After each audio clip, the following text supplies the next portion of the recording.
welcome to another edition of Sunday Night Geekery. And we got the gang back together tonight. So we got the awesome Clobbering Times. Oh. And we got Maddie's daddy. I don't know if he's attending to Maddie because he's on mute. Oh, no, we got him. Yep, I am here. I just got her to sleep, so I'm eating, and I don't want to be on the microphone. Yeah. So No worries, I have no to worries. do everything after she's asleep. Laundry. Everything, yeah. I remember those days. Yep. So hail to everyone. Oh, we got Phantom. Phantom was first, so congrats, Phantom. You win the no prize. Right. That's all. Your no prize is not in the mail. And Polly's minion is here. So and the pupper and the pupper. Yep. So hopefully the stream will be Truck Dog approved. Well, we're just starting, so we'll see. But hopefully we'll continue in that vein. And we got the Stream Element spot, so hail to the Stream Element spot. And Dave is here. Hey, Dave. And the awesome Gwagnar. Hail. Right. Yep. Hail, everybody. Hail, Dave. Won't solve anything, Dave. Hail, Gwagnar. People have been dropping them like flies around here already. And where's it getting us? Nowhere. Fast. He's got David Lopan on there, so I thought I would Jack Burton at him. Yeah, right. I know what Steve's going to say to that. Steve, you leave Jack Burton alone. I knew it. Yes. There you go. That's the correct answer. that would be a good password too. Like, you leave Jack Burton alone. You know. Hey, you ever have a problem like that again? Just reach for the sky. Is it too much to ask, Thunder? Kill him. This really pisses me off to no end. Yeah. It's funny. The guy that plays David Lopan was born and raised in Milwaukee. Oh yeah, he's got a new movie out. He's in a new movie. Oh, he is, eh? That dude was Michelle Yeoh. What is he, like, 90? He's got to be really God bless him. He was in... was it Matt? Wasn't he on MASH? Before that, he was in an episode that I saw of the black and white Zorro, the Disney Zorro. Yeah. Yeah, so, I mean, he's been around forever. Oh. Guy Williams. Yeah, that's the one, yeah. Wow, he's in a new movie. That new movie with Michelle Yeoh. Everything, everywhere, all at once, or whatever it's called. Yeah, the title's too confusing for me for my small mind to remember all the. Everyone says it's put really all those good. syllables in order. Syllables. Yep. Syllables. Everywhere, all at once, or something. Yeah, I heard some people said it was good. Some Everyone people says it's good. Didn't like it as much. I don't know, but I'll reserve judgment till I see it. But I had this great background just to trigger the awesome. Good thing we can't see it. Clobbering Times tonight. So this glad we're one, blocking it. Yeah.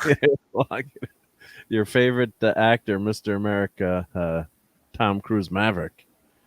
So everyone wants to. Yeah, it's a big hit so far, right? 125 million or 150 million in theaters. Yeah. With the Top Gun. So even my wife tonight, she's like, "Hey, maybe we should go see that this weekend." So maybe you should. Yeah. I think I will. Yep. Hey, Gap Stargate. Maybe you should. I didn't think the first one was all that much. So that's a good movie. Proud to say I've never seen it.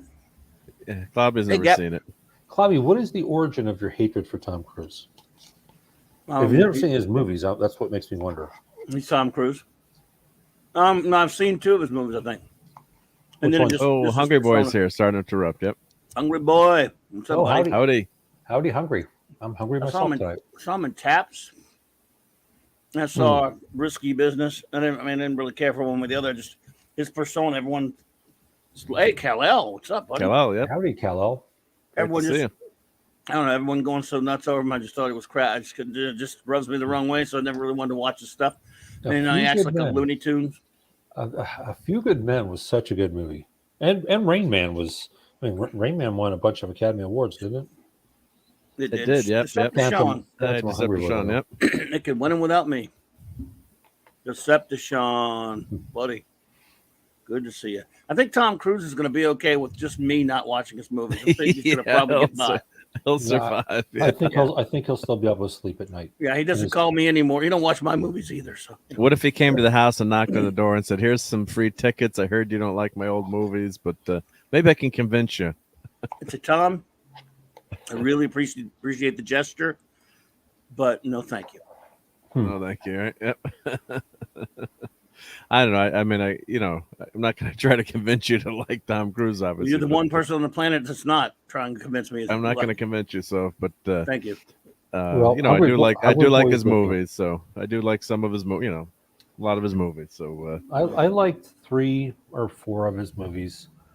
I did like Rain Man and the aforementioned A Few Good Men. And I'm also the person who liked Color what of was that? Money. Did you like The John Grisham.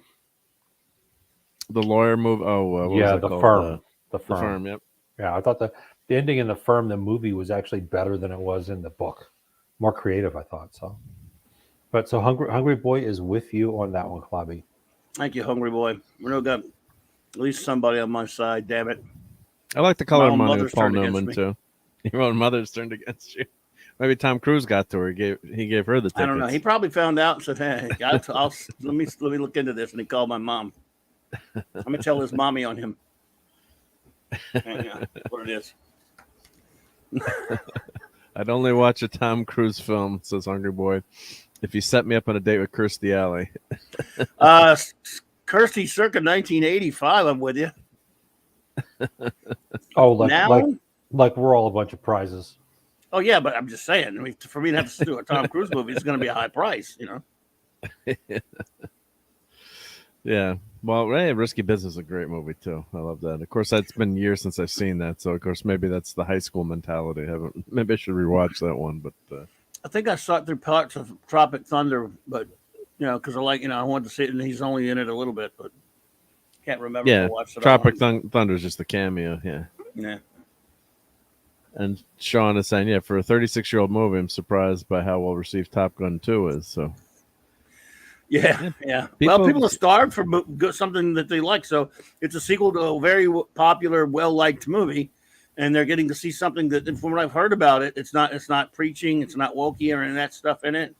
And much like with Cobra Kai, if you appeal to an older fan base and you give them something they want, imagine that, Hollywood, they'll go see it. And the Chinese investor Tennyson pulled out, I guess, because it was too patriotic. So. Oh, well, there you go. Well, because they actually took the Taiwanese flag off his jacket, and I read about because the Chinese were angry that there was a Taiwanese or some kind of symbol of Taiwan on his jacket, and I guess then I heard they pulled out. So, but they don't want any references to their what they consider to be their new landing strip. Yep. Veronica's Closet. I don't know if I've seen that. Is Tom Cruise still staying in apple carts to maintain his movie height with other actors? Oh, Hollywood make believe. You never know how tall someone is. So Paul Newman wasn't that tall either. So that's movie magic. Yep. He made a movie in New Orleans. Intercourse with a Vampire. Yeah. Now, Klobby, there's a question. Had I not cut my hair and shaved my beard, I would have had speaking lines with Tom Cruise. Would you have gone to see that movie? With you in it? Yeah, of course, for you. Okay, yeah. Well, I'm honored. Well, you're my friend, dude. I mean, come on. So wait. I got to know. He was in that. He was in that movie. You didn't cut your hair because you wouldn't cut your hair. No, because I did cut my. See, the part was to be a slave overseer, and when I was in my 30s, if I was clean cut, I looked like I was in my teens, like my early teens. And they called me to read for this part, and I did. And were you doing any kind of acting at this point, or was just that was the first thing I had ever done? Okay. So for some reason, I cut my hair and shaved my beard. I don't remember why. And when they called me back, they said, "What happened?" I said, "Well, I don't know. I got a haircut. Cleaned up for you." Yeah, and they said, "Well, you don't look scary enough to be a slave overseer." And that's kind of a compliment, I guess. But they ended up cutting that scene because I was the only one that they liked. So did you do the scene, or you never? No. They cut that out. I'm still in the movie as an extra. Oh, okay, all right. Yeah, but and they cut a lot of that too. I don't even think you could see me. You could see me a dead man walking because I filled the screen because Susan Sarandon is like about 4 foot nothing, about 60 pounds. Oh, so I've seen you in the movies before. Yeah, you might have. Yeah, if you saw that movie, yeah, I did see that movie. That's another one. Sean Penn. I don't watch his crap either. I didn't like the message of the movie, but I want to see it. Well, I kind of liked that they did. I thought it was going to be all anti, death penalty, but they switched back and forth, to like. Well, yeah, that's true. At the end, it was kind of ambivalent in terms of.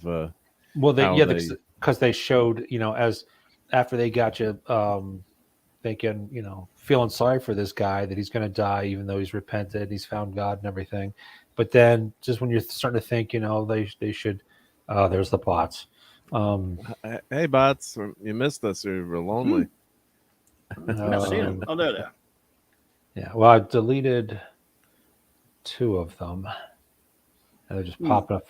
These, and I see these on everybody's channel. Back. Now they're back again now. Yeah, they were gone for a little while. Yeah. Yeah, well, they were all AI is going to take over again. They were on vacation. Yeah. So they've been reported, and I deleted a couple of them. But anyway, so if a student of mine, when I was teaching, as Claudia knows, I used to teach martial arts, and I had a student that was in Interview with a Vampire, and he was in a scene with Brad Pitt. But he told me that they built a platform, or basically a 2x6 for Tom Cruise to walk on as he's talking to Louis, played by Brad Pitt. Because he's such a little guy. It's amazing how so many of these actors are so I wonder what they would do if they had to have him in a movie with, say, Ben Affleck, who's like 6'4", I think, something like that. Well, that's why they cast Momoa. Cast everyone relative to that height too. So whenever he's got a leading lady in the movie, they find smaller, shorter leading ladies, so they don't over. Stallone's short. Alan Ladd was short. Yeah, a lot of different actors that people don't realize. Pretty short. Movie magic. Yeah, guys. Yeah. Look at the Hobbits, weren't that short, right? But you thought they were. All those. Yeah. And what was fascinating watching Lord of the Rings, the documentaries on that, how it was just some of the camera angles that they did. It wasn't special effects for some of the things. It was angles, and then breaking the sets up and doing certain things like that. So it was really cool photography. When you see it, and then you see it, you're like, wait a minute, that's how they did that. That's so awesome. Not CGI, thankfully. Yeah, the stuff with Bilbo and Gandalf, and also Frodo and Gandalf, those scenes were done practically. Yeah. So they had, they were like when when Bilbo was offering him tea and whatnot across the table, he's 6 feet close or further from the camera than Ian McKellen is to force the perspective and make it look like they're different sizes. So they're looking straight across at nothing, but still acting. Yeah. Oh, it's amazing how they do that. Yeah. Yeah. And the funny thing is that Gimli is the tallest actor in the whole thing. John Rhys Davies. He's like 6'3" or something, isn't he? He's a big guy. He played the Kingpin, so I guess he had to be pretty big. He's a big guy. Yeah, he's a pretty tall guy. So I saw an interview with him. I think it was on the DVD extras. Excuse me, where he was saying that he was the tallest one, which is funny because they had so. But his action figure's only 4 inches tall. No, just kidding. I'm looking at him on the wall. Yep. And then he had a lot of stunt doubles too, obviously, because he was a much older guy when they filmed that. So they and of course with the hair and the beard, it was a lot easier to do. It shows what a stunt work. What a bigot Stephen, was it a Jackson was Peter Jackson, because he had tall guys playing short guys, and we had he didn't hire actual dwarves or anything. And Gollum, he didn't hire the real Gollum. Yeah. Yep. He's wizard phobic. Look at all the dragons that were hurt on that set. Yep. They should have used the real dragons, right? Use real dragons. Smog is going to sue now. Smog is seeking out arbitration. Yeah. Hungry Boy said he's not short, he's vertically challenged, and Steve could have been Bufflista. Actually, I probably could have, because as Clobby knows, Anne Ryan, is that how you pronounce her last name? Lived in New Orleans. Yeah, right. Yeah, that was all New Orleans based. Yeah. Mm-hmm. Who? Chris Nugent, a late friend of mine and Clobby's, actually told me that he went and knocked on her door one day, just out of the blue, and said he was a fan, and she invited him in, and they talked. Anne Rice? Anne Rice. I'm saying Anne Rand. Yeah, Anne Rice. Yeah, thank you, Clobby. So he wrote the part of Lestat for, and I'm trying to pronounce that as best I can because Sybil corrected me once. Yeah, it's like Lestat. Former girlfriend of mine is a French teacher, and apparently her French is flawless. And so, anyway, but she, Anne Rice, wrote that with Rutger Hauer in mind. She describes him in the book because she had always thought that Rutger Hauer would play the character, and then, of course, by the time it got made to a movie, he was too old. Interesting.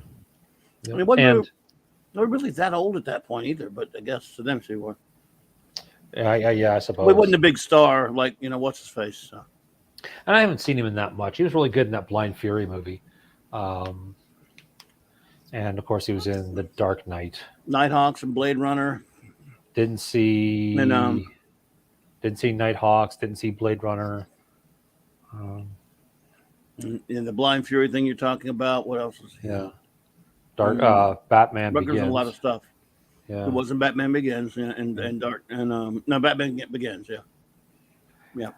Well, Hungry Boy is aware of this too. Yeah, The Hitcher. That was one of the scariest movies I've ever seen. Yeah, he was in that. Yeah. I remember watching that one night at Bucky's house. I won't say the last name. My buddy's like, I rented a cool movie, guys. You're gonna like it. And then, that was a tough one to handle.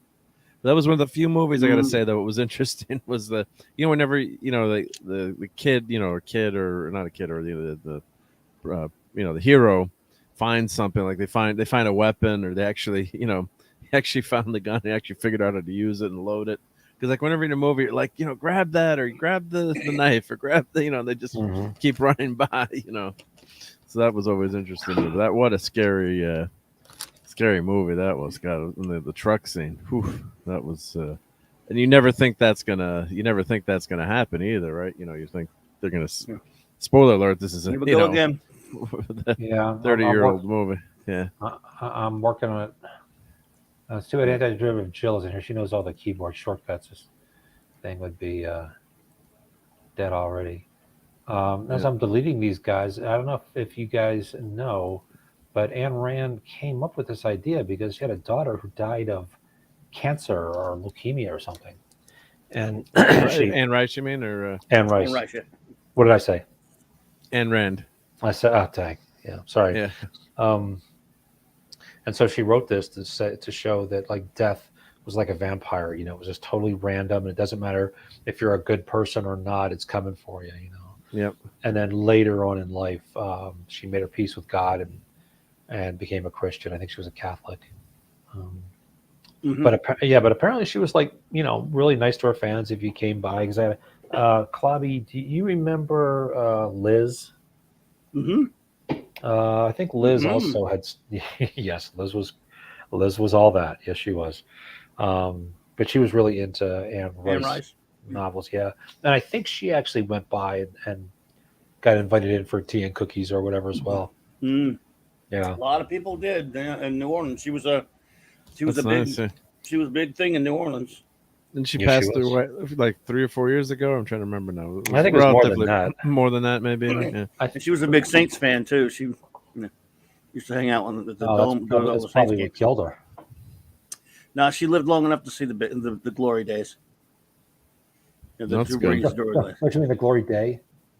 No, they won a Super Bowl and they had like 15 years of being a winner with one of the greatest quarterbacks of all time. Man, never thought it would happen, but they did. Until they ruined football for me. But they had an actual chunk of glory days, unlike many. So, Mark, you are right. She died December 11th, 2021. I thought it was for. I thought it was relatively. Who? recent. Anne Rice. Anne Rice. Yeah. 21. I thought it was before that, longer ago than I that. thought that too, but it says Are you here. But yeah, I thought it was relatively recently. Yeah, but Oh, Yeah, I thought she I'm was- recent. maybe but I you're thought a thinking about couple Ayn years. Rand. Ayn Rand Just kidding. died in the. I know, I Ayn know, Rand just died in kidding. what? the 80s. The 80s, maybe. Yeah. Yeah. She was pretty old. But it says here, Anne Rice was an American author of Gothic fiction, erotic literature, and Christian literature. Mm-hmm. And she was best known for the Vampire Chronicles. And it says here she was born in 1941 in New Orleans. And no, we don't say Nolans. Even though But everyone else out of town says that. yeah, that's You're saying the people that don't live there are incorrect. No, a lot of them say New Orleans. Interesting. Yeah, I've only ever heard it from Louisiana people pronounce it the way Clobby and I pronounce it. Yeah, New Orleans is the way you're supposed to say it, but New Orleans is the way Pat Summerall said it. In New Orleans, the New Orleans, and but then for some reason there are people say Nolans, and yeah, what's that about? Excuse me, guys. I have to apologize to Hungry Boy. I was deleting these bot messages, and it was scrolling, and I deleted 3 of Hungry Boy's messages because it suddenly scrolled up while I was trying to remove these, That's okay. It'll jump on you like that. Were you doing the great erase? Were you doing the great eraser on him? I don't know what that means. Oh, the colorist.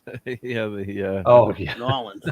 There's some. See, they get that from some of the people who live in the state will say New Orleans. They'll just kind of slur the New Orleans in their Cajun accent, man, from New Orleans and that. But people not from here think it's cute to try to say it like them. And they go Nolans. I was like, shut up, you're not from here. Yeah, exactly. So I just say New Orleans. No, New Orleans is wrong, and New Orleans are both wrong. Especially, that was. I forgot who was. Always a lot of people from out of town say New Orleans. I go, no. So it's New Orleans. Man, this bot just won't die tonight. Well, it's a different account actually. Well, yeah, they make new accounts each time. So let's be fair. It is offering to satisfy our wishes online. It's very nice of you. Very nice. Happens. Yeah. The only way it could satisfy my wishes would be for it to delete itself and all the people who wrote the code. That would be nice. Yeah. So I'm very hacking. Maybe they could give me an extra few bazillion subs. No, I'm just kidding. I think that's what happens too when you lose subs. I think these bots actually sub to your channel, and then that's some of the some of the subs that get deleted. So then they get notified maybe when you go on. Yeah. I guess so. Friendly fire. A lot of collateral damage. That happens. Yeah. Like a scene in Duck Soup when Groucho's shooting him. I'm gonna shoot up and fighting. He's behind the trenches, and Zeppo says, "You're excellent. You're shooting your own men. What?" And he keeps shooting him. You're shooting your own men. Oh, well, here's $5. Keep it on your hat. And they go down. Step out. Give it under my hat.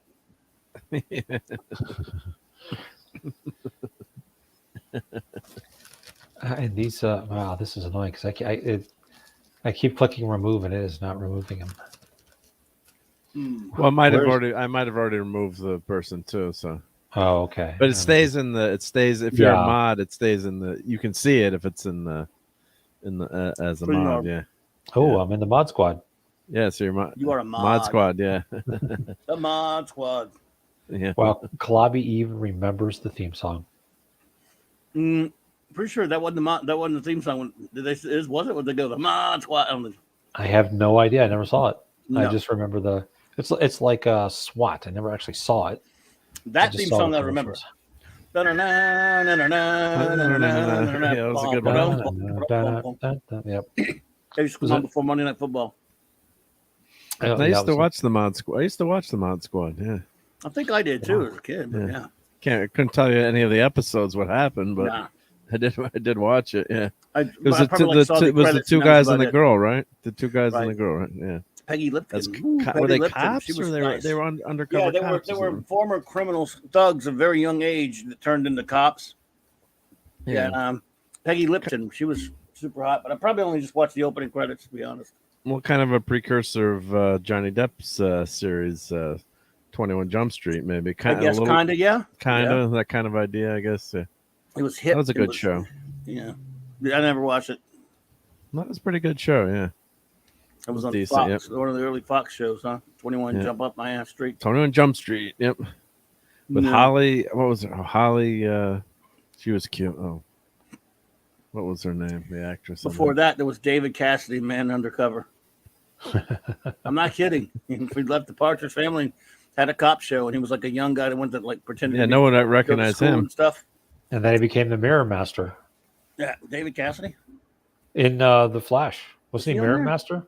Yeah, he was a villain. I'm pretty sure it was Mirror Master in the Flash, the '90s Flash with. I remember Mark Hamill was Trickster. I didn't know. I can't remember him being Mirror Master, but wow, I guess it is. Yeah, they looked at Flash and said, "I think I love you." I actually feel really sorry for David Cassidy. He did not have that great of a life. No, but his son had more. I mean, not son. His little brother was almost more popular than him. That's one of the Hardy Boys. He was. He never wanted to be an actor. He was a guitar player and a singer, and then he got cast in that show with his stepmother. That had to be embarrassing. And then he couldn't go. They wouldn't let him play his own guitar. But for like a few weeks, he was out selling the Beatles. And then what was that teeny bopper stuff? The Teen Beat and all those magazines. But the thing was the guy was actually a pretty fair musician. He could sing, he could play guitar, and that's really what he wanted to do. Thank you for that. Yeah, Gapster. That's what I was thinking of. That was very cute on 21 Jump Street. Oh yeah, she was Holly Robinson. Then she married Rodney Peete, the quarterback for the Lions. Right. That's why they have Pete on there. So, and they say Lions aren't winners. Come on. Well, that Lion won one thing, but you couldn't win football games. Do not remember this woman at all. Holly Robinson. Oh, very cute. Well, people knew her as Holly Robinson. Then she actually took his last name, strangely enough. Yeah. Then he went all over the place. He was a journeyman. Yep. David Cassidy was the Mirror Master. Okay. In the Flash television series. He was no, he died a few years ago. Really? He got liver problems, or I think so. Yeah, he had really bad alcoholism. And wow. Basically, he was like the number one attraction in the world for about a month, and then everything just went away. I mean, you can imagine. He happens to a lot of like the cast of Family Affair. Right. Two of them I think died of drug overdoses. Oh yeah, there's two kids. Yeah. Not the boy, not Johnny Whitaker. He's still alive. Two of them, alive, right? I think both of the female ones did. Kathy Garber and look at you. I can't remember the little girl. Garber, I think still alive though. No, she's the older girl still alive. I think. I don't think so, but we could look it up. Yeah, you're probably Johnny. right. I think Johnny Fuller is still alive. He was he got into drugs really bad, and then he became a counselor, helping other people with drug addicts. Johnny, I did not. What did I say? Fuller. Johnny Fuller. Who's Johnny Fuller? I don't know if you said that, but Johnny Whitaker is Johnny Fuller is a bodybuilder. Yeah, along with right. Sebastian Cabot and Brian Keith. Yep, and then there was the other guy that played Mr. French's brother. I remember Mr. French's brother. I remember Mr. French. I remember that either. I remember Mr. French, but not his brother. Yeah, no, he quit, and then they replaced him with a guy who was supposed to be his brother. I was referred to him as Giles. Yeah, and then and I think he came back, but I'm not sure. But he was never happy in that show. I did not know, so I looked up David Cassidy. Yeah, I never knew that Mirror Master Clobby. Do you know his alias, his other than his real name? What? Mirror Master. Mirror Masters, not off the top of my head. I know Tricksters is James Jesse, but I can't. I'm trying to think. And that was the series, obviously, with Sam Scudder. That was the '90s series, right? The '90s series. John Wesley. I can't even remember that David Cassidy played him. That's crazy. Yeah, and he was actually okay. He was actually pretty good in that. He was an older guy at that point, and I say older, he's younger than we are now, Clobby. But the one with John Wesley Shipp, who actually is an award, an Emmy award. He has 2 Emmys. for a soap opera that he was in. And Melanie and I met him in Salt Lake City a couple years ago. He was they were closing down his booth for lunch, and I said, "Hey, can we get a picture?" And he took a picture, and we talked for probably 5 or 6 minutes, something like that, about various things. Very nice guy. Yeah, and then he came back. That's one thing I like about what DC does is they will bring back a lot of their actors, from their sort I'm looking for. They did vintage, that for a while. Their vintage stuff. Yeah, they, in the Flash, he played alternately Barry's dad, and then he played Jay Garrick, and then he played somebody else. And then they did when they did that Crisis kind of knockoff thing, where they had the guy. Yeah, it wasn't that great. I mean, but they brought back Brandon Routh, and who I think never got a good deal. And he looked good in that suit. He did, yeah. I mean, well, he should have been Ted Cord, not Ray Palmer, though. Yeah, I could see that too. Yeah, casting on that one. But no, I mean, as Superman though. Yeah. He looked. Is that what you're talking about? That he looked good in the black Superman suit. Yeah, the Kingdom Come suit. Yeah, I mean, he was. I think he was a very good Superman / Oh, hail Tim's talk. Hey Tim, yep. By the way, Kathy Garver's still alive. It's just the other girl, I think, might not be with us anymore. Oh, Kathy Garver is still alive? Yeah. And what's her name? Her name was Anissa Jones. I'm looking, or something. Yeah. Kathy Garver's still alive. She's 76. She does, because I know she's doing cons and stuff. Hey, Captain Skywalker. Hey. Hail Eric. The awesome Eric K is here. Yep. Hail Eric K. Eric K, what's up, dude? Cal L, I think I neglected to hail you, sir. So, he says Brandon Routh looked the part mostly. Too bad he didn't star in a Superman movie. Well, Cal L, I agree with you mostly. Although I do think he had some really awesome, iconic scenes. The being shot in the eye and then looking up at the guy and kind of smiling a little bit. The scene where he's saving the Mustang and setting it down for like one frame. It's like the cover of Action Comics, the introduction of Superman. Yeah. So it had some great scenes, but it was otherwise. I think the casting was not the best, especially. No. What's his name? What they did to Kevin Conroy, I heard, was horrible. Well, the scene was horrible. Yeah. No. The whole the bad Batman. Oh, before we forget David Cassidy, don't forget Katie Cassidy played Sarah Lance in the Arrowverse. So she played a version of Black. Right? Yeah, his daughter. Played a version. Black Canary version. Yep. It was a little girl, Anissa Jones, that died like in 1976 from family affairs. She was 18. But no, Kathy Garver's still alive. And, I heard somewhere that she died. I guess. Yeah. A friend of mine saw her at a couple of cons. It's like sitting go to cons and stuff. Yeah. And Johnny Whitaker, did he pass? You said? No, I think he's still alive. But let me check before. I'll check. I'm checking right now. And Mikey from Life Cereal commercial is still alive. He did not die from eating Pop Rocks and drinking soda. He was in my dorm. That was a fake rumor. If you went to talk to him at a party and said that, he might throw. No, he didn't throw a beer at anyone. Whitaker's still alive. People go up to him. It's like, aren't you dead? He's like, what are you, a moron? Whitaker's still alive and still doing stuff, dude. He's still acting. Remember he was on Sigmund and the Sea Monster? Oh, yeah. What a great show that was. Crap. Said in Marty Krofft, yeah. Holy crap, what? I'm saying he's still doing stuff today. Wow. And he's got to be, he's almost as old as Claude.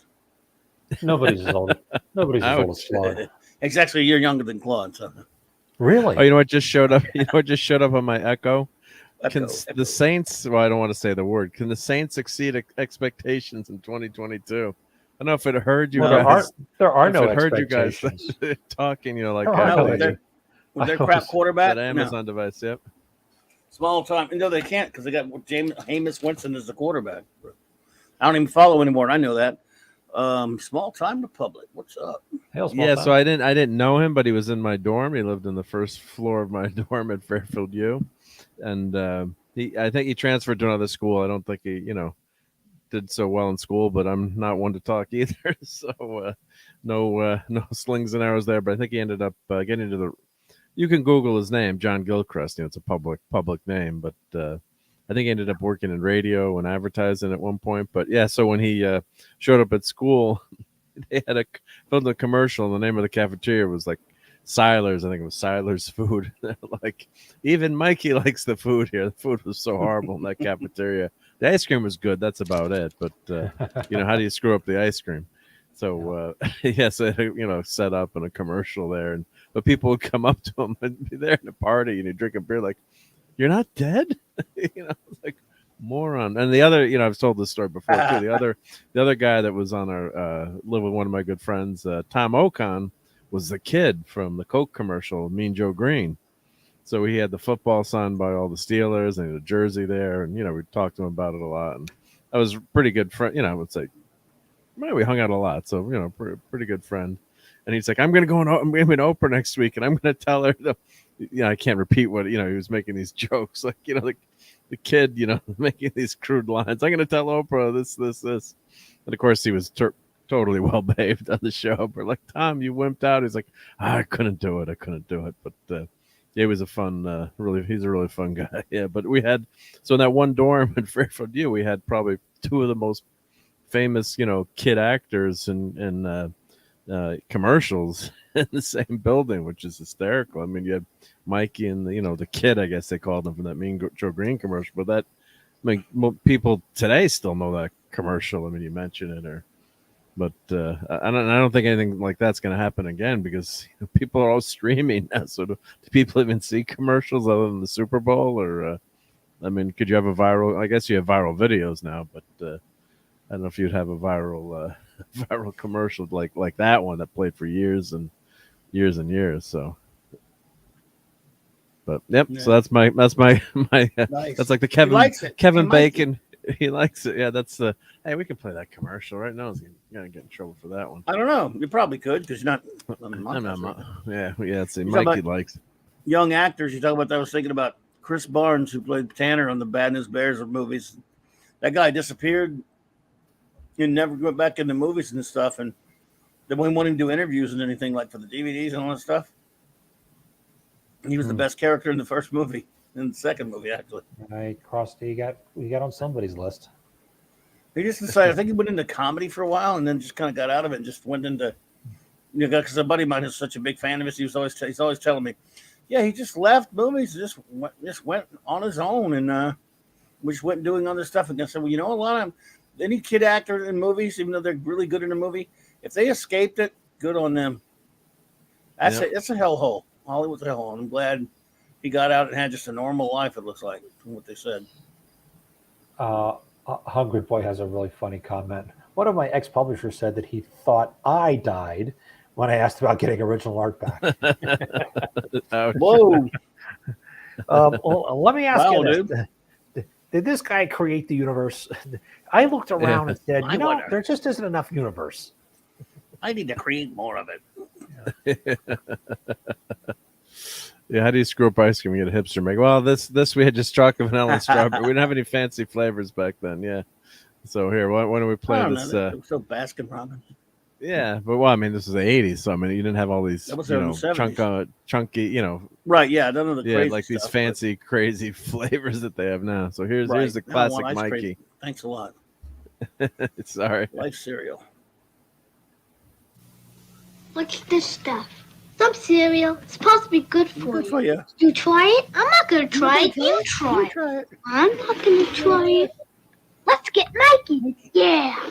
Yeah, Mikey will like it. He hates everything. That's John Gilchrist, yeah. He likes it. Hey, Mikey. Inconceivable. Don't tell the kids it's one of those. I never believed this when I was a kid. You've been trying to get them to eat. I thought they were lying. Has to know. It looked like crap. I wanted Quisp. You want a crisp? Yeah. Quisp. Quisp. Oh, remember Quisp. Yeah, cereal? Quisp. Yep, I remember Quisp. Yep. I do remember Quisp. Yep. I'm Captain Crunch. Dang it.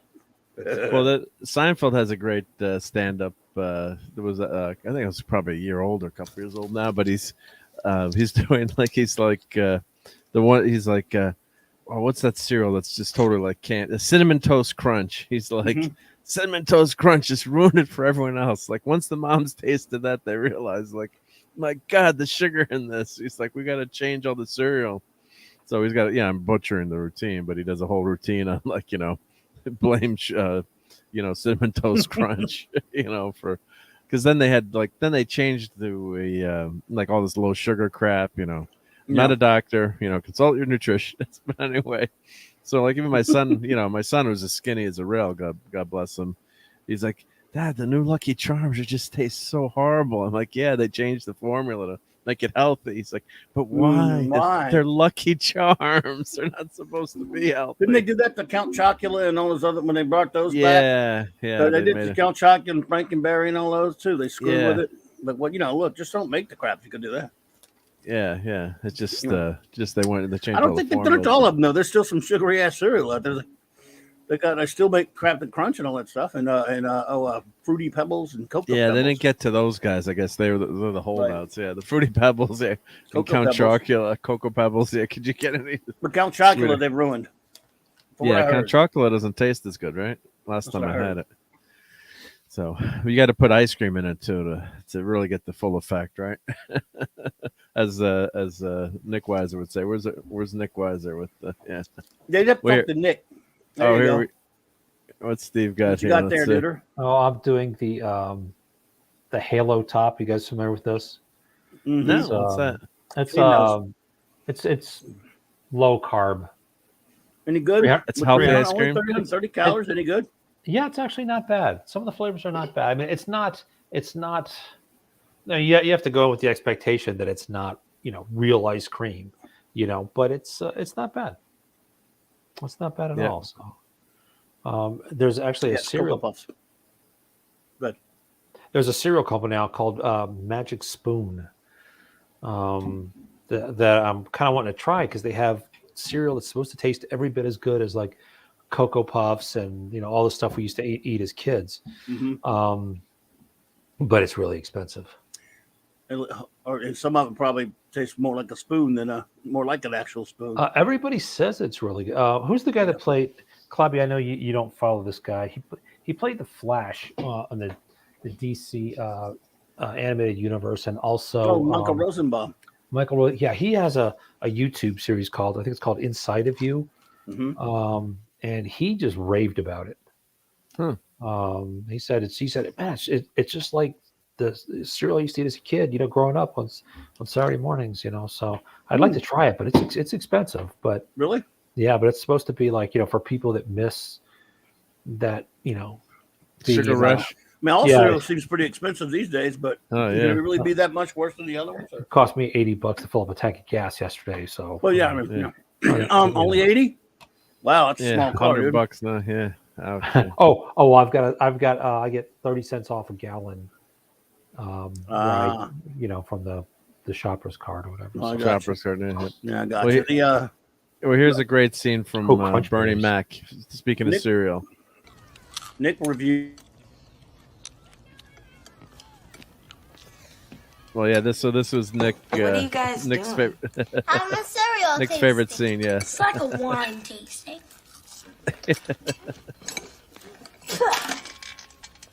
Sweet with I can picture Nick Weiser doing this, like just testing the cereal. Hey, that was my shoe. Yeah, so that's God rest Bernie Mac. I miss Bernie Mac. But so what they did, it's a whole episode about like shopping at Costco or one of those big stores where you go in and buy way too much stuff. So the kids break in. The dad is like put everything in a shed, and so they see his stash with all the different cereals. So they decide to have a cereal tasting. Sean, you Crunch Berries. I don't know why it matters. All the different colors don't mean anything. Well, they do when you're a kid. When you're a kid, yeah. Yeah, because color is true. Yeah, is one of the main. I mean, that's why. Go ahead. No, go ahead. I was just gonna say that's why if you ever look at like cereal packaging or anything marketed to kids, it's like the colors of that Spider-Man costume or Captain America costume behind us. They get kids with the bright colors, and right. It looks exciting to them. So, Mommy, Daddy, buy me this. No, we don't need it. Nick reviewed that latest cereal based on the Wendy's Frosty and said it wasn't that great. Oh, Wendy's Frosties. Oh man, Yep, I used there's to a Wendy's Frosty cereal. I used to love Frosties. Oh, that used to be so cool.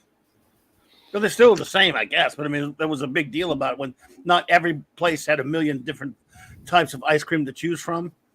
Although McDonald's, their machine's always broken. So That's what I hear. I don't think I've had McDonald's ice cream since the 80s, since the early 80s. no one has because they've been broken.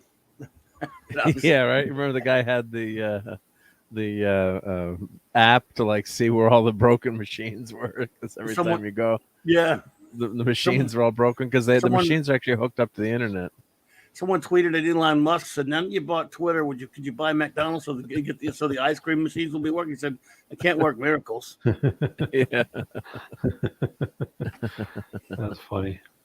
But I wonder what. Yeah, I was trying to remember what you had to like clean the machine all the time or something. There was some reason why it was like really labor intensive and something reason why the machines are down all the time. Yeah.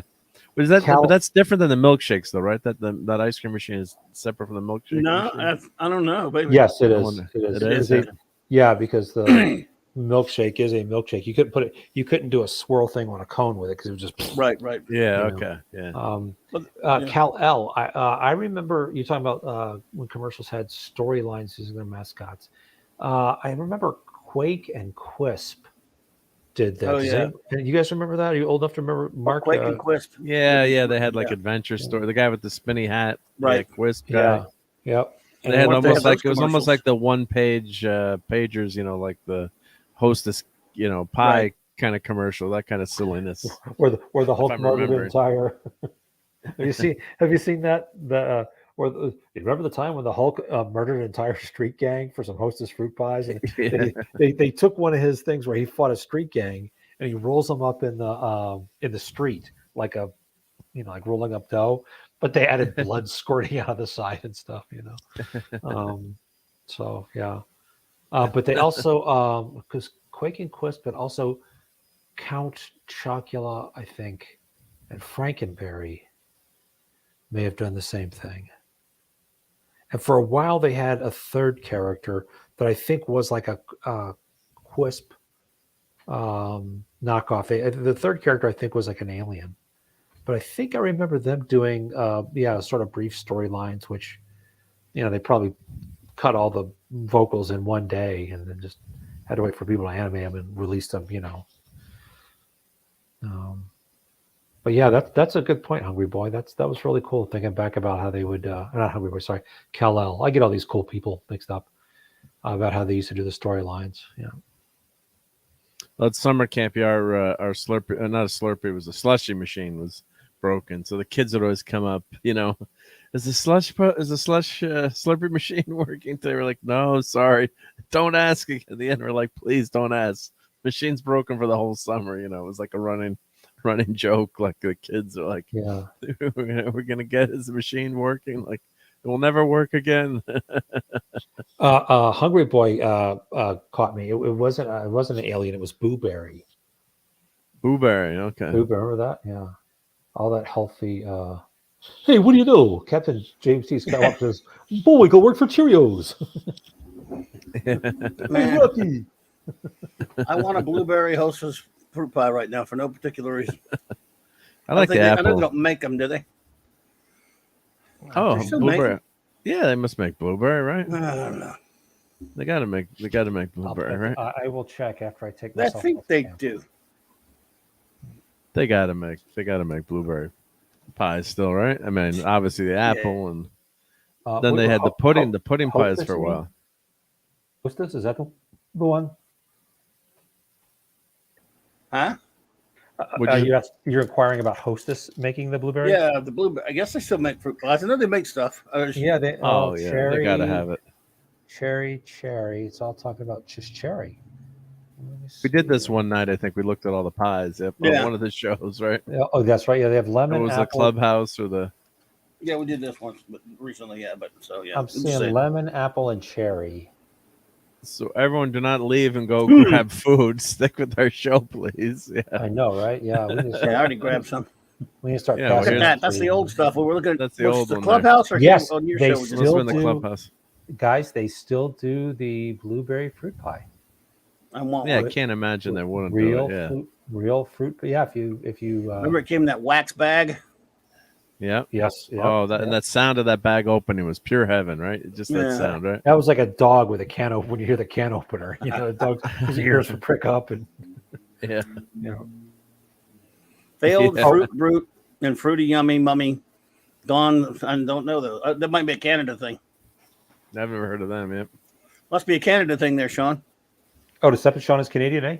Yes, Oh, that way we don't know what he's talking about. He remembers that. He resembles that remark, eh? He resembles that, right? I love Canadians, and I'm not going to make a joke like I have two for breakfast or anything like that. Canada's, No, look, Canada's a nice place. I don't know if before I went move to YouTube if I just hadn't ever really met any or not. I probably had and just didn't really know it in life or haven't really. But so really, it was YouTube was the first time I'm able to spend a lot of time with making friends with them. And so many of my fellow YouTubers and friends I made, like Sean and J-Man, are Canadians, and that I've learned and Thoth, and of course Raquel and Kamloops, and so many other people. Well, no, Kamloops is Scottish though. Yeah, but he lives in Canada. He lives in Canada, but yeah, he's I mean, that accent, don't. Because everybody else, when you Lord Thoth and Raquel and everybody, you can hear that. You can catch them every once in a while saying, it's a boat. Boat. See, we thought just to say, yeah. I still don't know what Kamloops means. So yeah, neither do I. She's probably explained it. They had these pudding pies for a while too. Don't forget. You like those? They were pretty good. Yeah. Well, of course. My problem is I think everything is good. So Clobby, only Clobby will know this one, because I can't think of his name. He just left a little while ago. The other guy from New Orleans. Pat. Pat S. Pat. Yeah, J-Man was stuck in my head. I was the wrong letter of Pat S. Clobby, do you remember Mops meat pies? Which ones again did you say? Mops, MOPPS. Oh, I missed those. Those were so good. They were like the Hostess fruit pies, but it was meat inside, and they were amazing. They were amazing. It's like, were they Baton Rouge? Yeah. I think they're like from North Baton Rouge or something, but they distributed all over the place. They were so good. I don't think I ever had one. As a Louisianan would say, they're so good you'd slap your mama so she don't eat yours. Apparently, Sean, Kamloops must not be a Canadian thing if you don't know what it is. Yeah, I don't. Yep. I don't know what it is. And Captain Skywalker. Nope, I'm not sure either. Just a nickname or something. I'm not sure. Well, Kamloops, he knows, and Raquel knows. Yeah. Well, we'll get it. We're gonna interrogate them next time. But somebody's ass in here. Captain James T. Skywalker is standing on guard, which is from their national anthem. Yeah. Yeah. If you ever get a chance to go to like Vancouver, I loved Vancouver. I spent 2 months there studying traditional hand-drawn animation. That's where Clobby, I told you I got to study from the guy that animated the opening for Batman '66. Oh yeah. No. Yeah. Wow. And Vancouver is just awesome. Get a 70s. Get Kamloops in here. We'll interrogate him. Gotta find it out. Yep. Oh, and has anyone tried these turtle pies? Anyone tried? Remember the turtle pies? Never had the turtle pies. These. Are they made from real turtles? Yes. They're made from real turtles. Yes, but they're radioactive, so eat at your own risk. Yeah. Girl Scout cookies, are they made from real Girl Scouts? Oh yeah, very nice, from Addams Family. Or Addams Family Values, one of the two. Yeah, Values, I think. Yeah. Oh, I never remember these. And a Hungry Boy, do they make them out of Vegemite in Australia? She just smiled and gave me a Vegemite sandwich. I love Vegemite.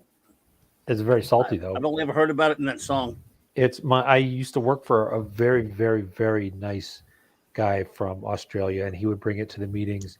And it's really delicious as long as you spread it on 1 molecule thick, because it's so high in sodium that you put on any more, it will immediately suck all the water out of your body. Yes. Turtle soup. I don't remember these glow balls, Green Lantern glow balls. Wow. Turtle soup. That reminds me of that old proverb. Do you know how to make tiger soup? No. Nope. First, you must catch a tiger. Yeah. I don't know. It just reminded me of that. Turtles are different. It's like Steve Martin used to make a joke about, I can tell you how to make $1 million and never pay taxes. Okay, first of all, make $1 million. Now. $1 million and never not pay taxes. Yeah, I love it. So. Yep. Get $1 million. Remember the first guy that... Go ahead, Clubby, sorry. No, go ahead, Steve. I'm in my stuff. Go for it. Oh, wow. Apparently, Captain James T. Walker had some of those glow balls, and so I advise you to go. Go ahead, Steve. You didn't go have. I don't remember what I was saying. Steve Martin, $1 million.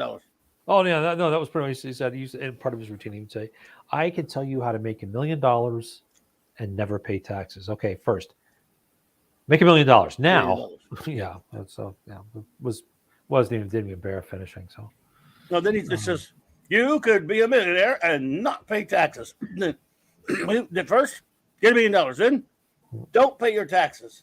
And then when the IRS comes to you and says, "Why didn't you pay your taxes?" You say, I forgot. Yeah, you forgot to pay your taxes. He goes, "Well, excuse me." Yeah. Let's get small. Remember the first guy that won Survivor, Richard? I can't remember his last name, but Hatch, and he asked believe it or not. Richard Hatch. Thank you. There you go. Not related to anyone from Battlestar Galactica. And that's the only reason why I know the guy's name, because he was the same name as Richard Hatch from Galactica. Yeah.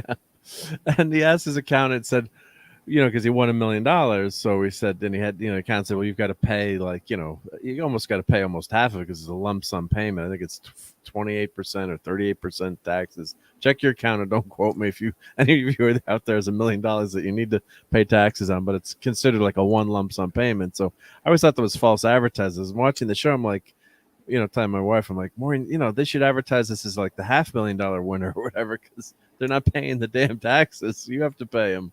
So you don't, it's you're grossing that, you're not netting that. But so then the guy asked, he asked his accountant, well, just so I know, like, could you fill out a tax form, just so I could see what it would have been like if I didn't have to pay any taxes? And the accountant's like, well, why would you want that? He's like, oh, all right, well, here's what, this is what it would be. So then he submitted the one where he didn't pay any taxes. Like, let me see. I'm on the number one talk show. I just won $1 million, and the IRS is not going to catch up with me. What are the chances of that? I just missed it by that much. Not getting caught. Missed it by that much. So, yeah, I think he did a bunch. I think he ended up getting locked away. Yeah. For that one. Yeah. Oops. Steve Martin was fantastic. I loved him back then. The King Tut video was so fun. Tut. Oh yeah. And the intro to that is so good. You want to Saturday Night Live? One time he did this speech about. Remember when we all a couple of years ago? Earth was destroyed and dying, so we all moved to a new planet, but we didn't tell the stupid people. But don't you remember that? Oh, oops. Sorry. Never mind. It's just nuts. He walked out there with the stupid arrow on his head. Yeah, for some reason it was just hilarious. No, he was a smart guy. Yeah, and he's a great banjo player too. Does a lot of music work and albums, and great banjo player. So. Yeah, my favorite movie of his actually is not The Jerk though. It's probably Roxanne. Oh, interesting pick. Yeah, you ever seen Roxanne? Of course, that's a good one. Yeah, Planes, Trains, and Automobiles is fantastic. Also, yeah, that's my number one favorite. Yeah, you can't go wrong, or you can't go the wrong way. I quote that movie all the time. Yeah, that's another one I got to clip up. Yeah, how do they know we're going the wrong way? You're going the wrong way. Or John Candy, and that one's God bless him. He's like, do you feel this vehicle is safe for highway travel? Yeah, matter of fact, officer, yes, I do. Crazy thing is that I don't know. It's the darndest thing. The radio still works, but the speedometer is melted, so I couldn't tell you how fast I was going. But other than that, I think it's perfectly safe for road use. Yeah, I sure do. Yeah. Oh, I love that. And then the airport scene where I want my bleeping car right now. Great. So where's your? You have to show me your rental agreement. Well, yeah. You ever watch it on regular TV? It just doesn't work when they clip. They clip it. Flipping freaking. Yeah. We used to think it was hilarious the way they would take movies and when they would substitute for the F word. Yeah. Stuff like on, oh my God, John Carpenter's The Thing, when the MRF was Monkey Fella. Oh my God. Was it Repo Man? It was Melon Farmer. Melon Farmer, yeah. At that point, just cut the damn word out. Yeah. Just do something different. Yeah, I love Roxanne, Hungry Boy. God. Roxanne. Was that Daryl Hannah? Daryl Hannah, yeah. I mean, it was Cyrano. It was Cyrano. It was a comedy version of Cyrano de Bergerac. Yeah. I love that movie so much, man. Well, Steve is great. Yeah, so. Yeah, if I want a fancy funeral, just one like old King Tut. King Tut. Tut. Born in Macedonia, moved to Arizona, got a condo made of stoner. King Tut. He's my favorite honky.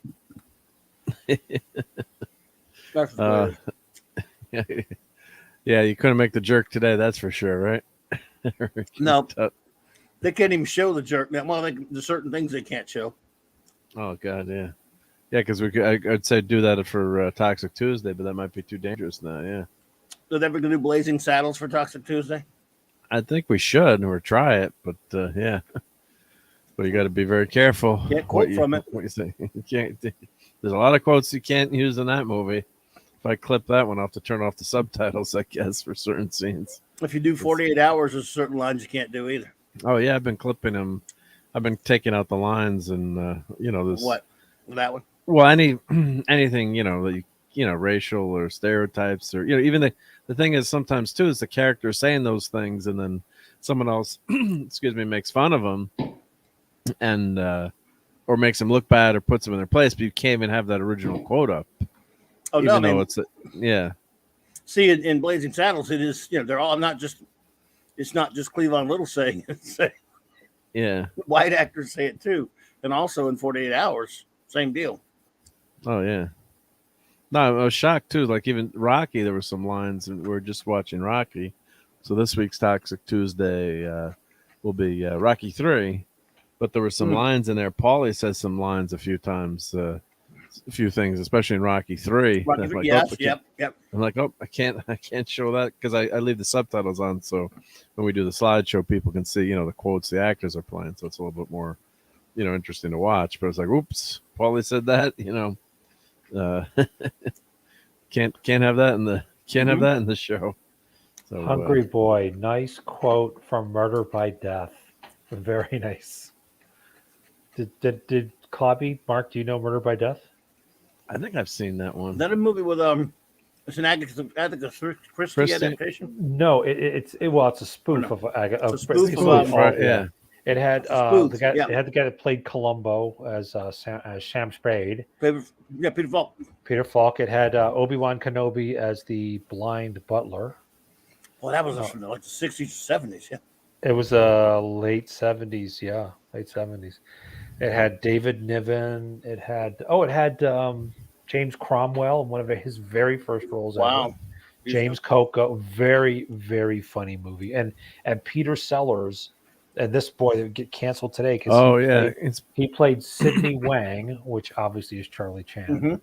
And Clobby is doing use your gosh darn pronouns because he was always speaking like foreign people in movies. They can always learn the complete English language except for like the word is or it or it comes from Truman Capote was in that. Wow. Truman Capote, yeah, that's right, he was, yeah. Neil Simon, yep. Yeah. Come from Cowan Wall. Mouse. Hungry Boy gets these jokes if nobody else does, but yeah.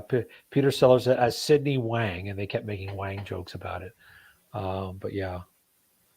Very funny movie. Very fun. Murder by Death. That again. I don't know if I ever got to see that. I haven't seen it maybe since it came out, maybe. On cable. Alec Guinness played the blind butler who hires a deaf cook. And he thinks he's firing her and yelling at her, and she's just sitting there because she's deaf, holding up signs saying, I'm deaf. Yeah. Can't laugh. I shouldn't laugh about that now, right? I guess not. Yeah, but Yeah, No, it's good on movie. Blu-ray now. Yep. That was I have a ableist. version. Hire a sighted guy to play a blind person. You're not supposed to do that now. Yep. Well, or Peter Sellers to play a Chinese guy. Yep. I guess that's it. David Niven played basically himself. Who else? Sam Spade. I was in disguise. Yeah. Very, very funny. Yeah, James Coco, and his manservant was James Cromwell when he was like 22 or something. Really young. First thing I've ever seen him in. So I have no idea what Hungry Boy why he was quoting that, but it was a very funny. First thing I ever saw James Cromwell on was Archie Bunker's place. Oh, really? Mm-hmm. I did not know that. Stretch Cunningham. Oh, really? He was Stretch Cunningham. Okay. Not to be confused with Richie Cunningham's brother Chuck. Chuck who disappeared after about 3 episodes. Yeah, right. He disappeared into the multiverse and just they wiped him out of existence. Yeah, they did. They were talking about that. So Chuck on the race from existence. Yeah, no. So Chuck is officially never existed. Then, if you look at the he was in the that reunion. was in Superman 3, and in Willow. Oh, that's right. He was. That's right. Yeah. He was Mark. He was at the actor. They had a reunion. Right there's Chuck. Yep. They had the reunion for that, like the 20-year reunion or 30-year reunion or whatever, and he was there. He was on the show. Man. Oh, he passed away at 70. Hey, Dad, man, are you still camping or? I bet he's camping. I'm not sure if he's camping or he's he back passed away. Chuck. Yeah, it says New York Post. Yeah. Superman 3, and then he was a basketball player, right? Wasn't he? Yeah. Oh, he was on the show. Like that was his thing with playing basketball, right? See that scene when that thing up there holding the basketball, but it's wrapped in paper. He goes, I wonder what it is. Yeah, I remember that. Yeah. If I recall, that's a different Chuck. Didn't he bounce it a couple of times too? It's like that's a different Chuck. Right? That was a different Chuck. The one below there was Chuck. That's right. Yeah. That Chuck there might be the one from the original pilot that was on Love American Style, because the original Happy Days pilot was on Love American Style. Oh, it was, yeah. Wow. Yep. No, I don't think Fonzie was on it. Yeah, because then he wasn't written to be a main character, Fonzie. There was a great reaction to him, so then they wrote him into the series, and he couldn't ride a bike too. Henry Winkler could not ride a motorcycle, so he was watching one of those retrospectives, and he crashed the motorcycle a few times. So that's it. So whenever you see him riding a bike, it's either stuntman or where he's it's off and it's like rolling in or whatever. And he's such a small guy. Henry was a small dude. So. He's tiny. Yeah. Very nice guy, but didn't seem like he was tiny when you were watching him as a kid, though. No, on that, God, he seemed toughest guy ever. Movie magic, Yeah, his character was supposed to be just a one-time thing. It's like Klinger. Klinger was supposed to be a one-time only guest shot. And then he ended up being a regular, and even went into Aftermash. Klinger is not a pervert. How do you know? Because I'm one. He's never at the meetings. Oh God! Geez, Clappy and I have watched that show one too many times. Those first 3 seasons are some of the funniest things ever made. I think I've been slaked. Bach. That's highly significant. I've never been to a grape before. Maybe for your next birthday. And you notice I said grape because that's what you're supposed to say. You can't say it. Oh, and he was on the Chuck was on the second season played by Gavin or Hurley. Interesting. So that must have been his last appearance. So he was on the first season. Okay. Disappeared without explanation after season 2. But Chuck Cunningham. Yeah. Where'd he go? The mystery continues. This is Robert Scott on Unsolved Mysteries. What happened to Chuck? Yeah, it's not like they said, he went off to college or he went to fight in the war. Or the hell with it. He's just gone. Yeah, just totally gone. Yeah. Right?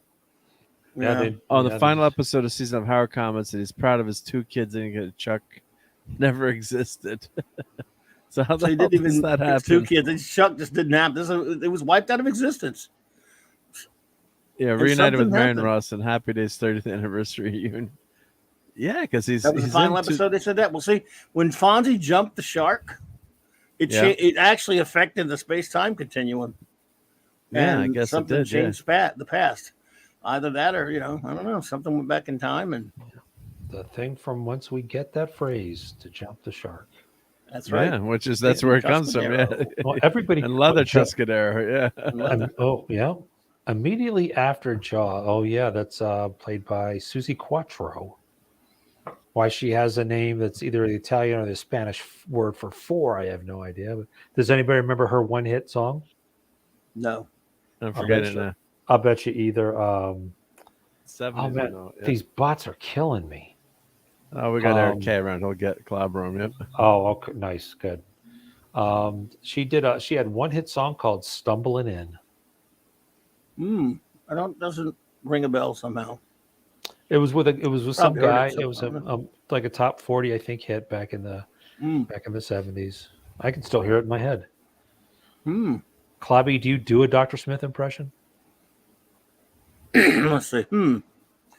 Like the pain. Or silence, you bubble-headed booby. Oh, the pain. Oh, the pain. No, I can't. You could have just said no. I don't. Pretty good. That's pretty good. Yeah. I'm just kidding. Yeah, I had to try. Yeah, there were a lot of characters over the years that were supposed to be one-offs, and they were so popular that they came back and again. And he's one of the most, again, like you said, for one that was supposed to be a one-off, one of the most famous characters in movie history. TV history. So yeah, pretty amazing. Hey, remember when he fought Mork for Mork? Oh yeah, you remember that with the thumb versus there? Yeah, that was huge. Yeah, ridiculous, but we loved it. It's crazy. And for you youngins out there, yeah, jumping the shark came from the show when Fonzie actually jumped the shark. Yeah, wearing swim trunks and what was he? And he was water skiing, right? So, that was just such a ridiculous shark. Well, after the success of Jaws, everybody was scrambling to put something about a shark into their show. Like they had jumping the shark. Both Marvel and DC suddenly had shark or shark-like character. Marvel, it was Orca. They had a movie, that movie Orca. And Marvel adapted. They did the Jaws 2 comic adaptation. But there was also that shark character in DC, Killer Shark. Is that what he's called? Well, there's Tiger Shark that fought Subby, and then there's the shark. There's a Killer Shark or something for Killer Shark. Yeah, that one came out after Jaws or something. Yeah. It was all sharky. Everything was shark. Remember Jabberjaw? Exactly. He was crazy. Right. Jabberjaw. That's right. Yeah. Slightly. When I lived in Pennsylvania before, just like a couple years before I met Clobby, my best friend Jeff wore a T-shirt with the Jaws logo. It was his favorite movie, and he wore it every day for a year. I love it. I was nuts. I was nuts about that movie. Though it scared the crap out of me the first time I saw it in the theater. I only saw it a few years ago for the first time. Wow. Oh man, we saw at the theater as kids. We were in the front row like idiots. Our parents sat way back, but I remember when the head busts out of the bottom of that boat. It was like the first week. My cousin spilled his Coke all over me. Yeah, that was a scary scene. Yeah. I love well, look at compare that to ABC executives didn't want Fonzie to wear his motorcycle jacket because he would look like a hoodlum. So they had to keep the motorcycle nearby. And then, remember he wore that gray blue jacket before that. The blue jacket. Yeah. And then they let him wear the leather jacket everywhere. Yes, but it had to be brown. It couldn't be. It couldn't brown. Be it could be black. Yeah. No, it looked black on my TV. It looked black all the time. A lot of people, that's a lot of people think it was. A lot of people remember it as black, but it was brown because the sensors. Oh, there's the bot again. Eric will clobber it. Look at Fonzie with the leather jacket jumping the shark. Shorts, I guess they got him to water ski. That looks like, unless it's airbrushed. I guess he was able to learn to water ski. It looks like unless they had it. Yeah, unless there was some way they tricked it. Yeah. How ridiculous was that? Wearing the leather jacket. It was funny how he did it's funny how, in reference, he did the voice of Ambush Bug on the very last episode of Batman the Brave and the Bold. And they kind of referenced back to the jumping of the shark and all that stuff. It was their last episode with Batman and they did because the show, when those guys were hired to do that cartoon, all the toy makers cared about is him getting enough things to do toys made. I didn't care that those guys were doing as a love letter to Silver Age comics and stuff. They didn't give a crap about that. That was James Tucker and Michael Jelenic. But so in that last episode, they threw in a really ridiculous bit where they were trying to make it like the show was Jumping the Shark, and they had Batman on the glowing neon, something like Bat Luge. Or like I put a toy in the episode on purpose, Bat Luge or whatever. And they had and then they said, here's another way to get the show canceled. Because Batmite was in the episode and was Ambush Bug. And there's another way to get they changed the voice of Aquaman, who was always the guy that does Bender on Futurama. What's that guy's name? John Maggio. What is this? Outrageous. They changed him to Ted Z. McGinley because he's the guy that came on the Happy Days for the last season and it got canceled. Didn't he? Yeah. He got a few shows canceled, didn't he? Yeah. Well, he was on Married with Children. Right. Yeah. And so Ted, they put him on that last episode. The last episode because it got canceled. Yeah. Well, never leave MASH, right? Remember, Trapper leaves. Leave MASH and Comic Relief Crusader. Hey, Comic Relief Crusader, great to see you. Oh, how many seasons did that show last? When he left MASH? When who left MASH? After the third season, Henry leaves MASH. Henry left, and so did Trapper. Yep. And then you had 2 more years of Larry Linville, Frank, which at least it was still funny, kind of, even though it's not the same. And then when he was gone, I just stopped being a comedy to me. You didn't like the Alan Alda show, stuff. Well, that show lasted 3 times longer than the war it was about. That's true. Yeah. Yeah, it was. Yeah. And then everyone would have arguments with people kids would say, but it's about the Vietnam War. It's like, no, it's about the Korean War. Although I loved it when Radar would be reading Avengers comics and stuff. Yeah, they weren't. Cool. Yeah, he was reading comics printed in the future. Yes. That's right. Yeah. And sometimes he was talking to Spark. He said, Spark, hey, Radar, you send me that Captain Marvel annual? No, there wouldn't have been any of those, especially not when you guys are crunkling it. But too early, right? That's what you always catch on that. Fawcett didn't do any annuals, and anyway, after 1952, there were no Captain Marvel comics at all. But they could still have them around where you could get some back issues. I'm just saying they didn't make any new ones. Yeah. Small time republic. Ted McGinley killed more franchises than J.J. Abrams. Now, I think I might. I don't know. I think I would contest that a little bit, but I will. But I hear what you're saying. It's a funny. Yeah. It's funny. Yeah. No one's been more the death of Sam franchises than J. George R. Abrams, but I hear you, small time. And that's Ted McGinley. He's not. Hollywood worships the guy, so he's not done yet. He'll probably be. I hear he's in trouble at Warner. That $500 million that they just laid on him to come and ruin them. That Zaslav guy doesn't really actually kind of wants to make money, and so he's thinking about him. Well, I didn't think anybody at either of the big 2 comics companies or related companies cared about making money anymore. I think they're starting to. I mean, except for Disney, they clearly don't yet. But we're going to talk about the Obi-Wan series a little bit. Have you seen it, Steve? I don't have any subscription services, so my answer for those questions will always be I haven't seen them. Okay, yeah. And you don't care about spoilers, I guess, either, then, right? Yeah. No. Yeah. No. So, but yeah, I guess there was 3 big things out this week. Yeah, so we got Kenobi was out, the first 2 episodes. We had the Clobber and Tom's favorite movie, Top Gun Maverick. Tom Cruise was out. And then we had Stranger Things, new season 4 started. So okay, wait. So let me get this straight. We got a movie based on a 36-year-old movie. Yeah. We got another movie based on when was Star Wars first come out? 1977. Somebody do the math on that one.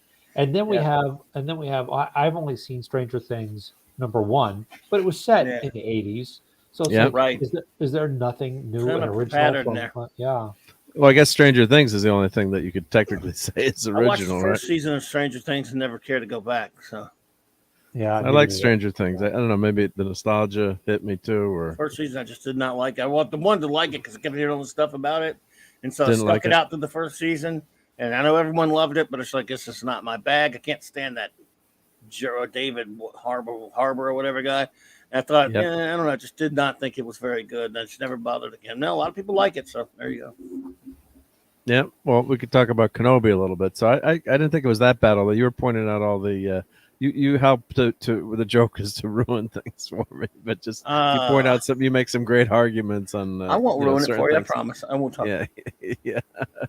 But no, I mean, I didn't think it was. I haven't been watching a lot of YouTube lately. Been outside this weekend a lot, but I guess I would think some people liked it, but I think overall, I guess the most people do not like it. I guess is the overarching thing I'm seeing, but I didn't think it was that bad. But but of course they always have to go back to the back to the well. So they're not telling any further adventures of Rey or Finn or Poe, right?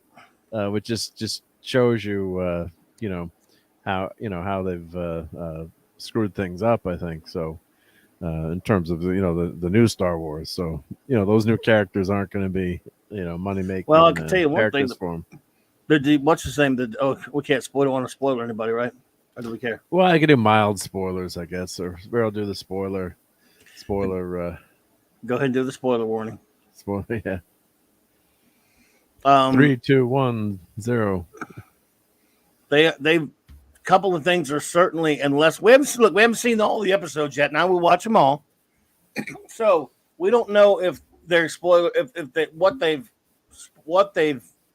or what canon violations they've made yet, because they might something else may happen to mitigate what they've already been in the first 2 episodes. So I don't know what happened to the what the one Inquisitor did to the other. That Inquisitor's not supposed to be dead. That's what I thought, right? From watching. He lived in Rebels, right? He died in Rebels. Yeah. So how are they Grand Inquisitor dies in Rebels? So that it's means going to be a different Grand Inquisitor. No, it looks the same to me.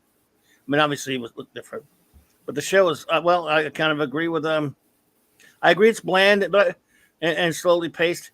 But I don't like. I'm tired. Look, I'll buy a little bit of the broken down guy stuff. But by the end of the episode, first of all, I don't think I buy into him finding out 10 years later that Anakin is still alive. Especially the way he found out. That's bad.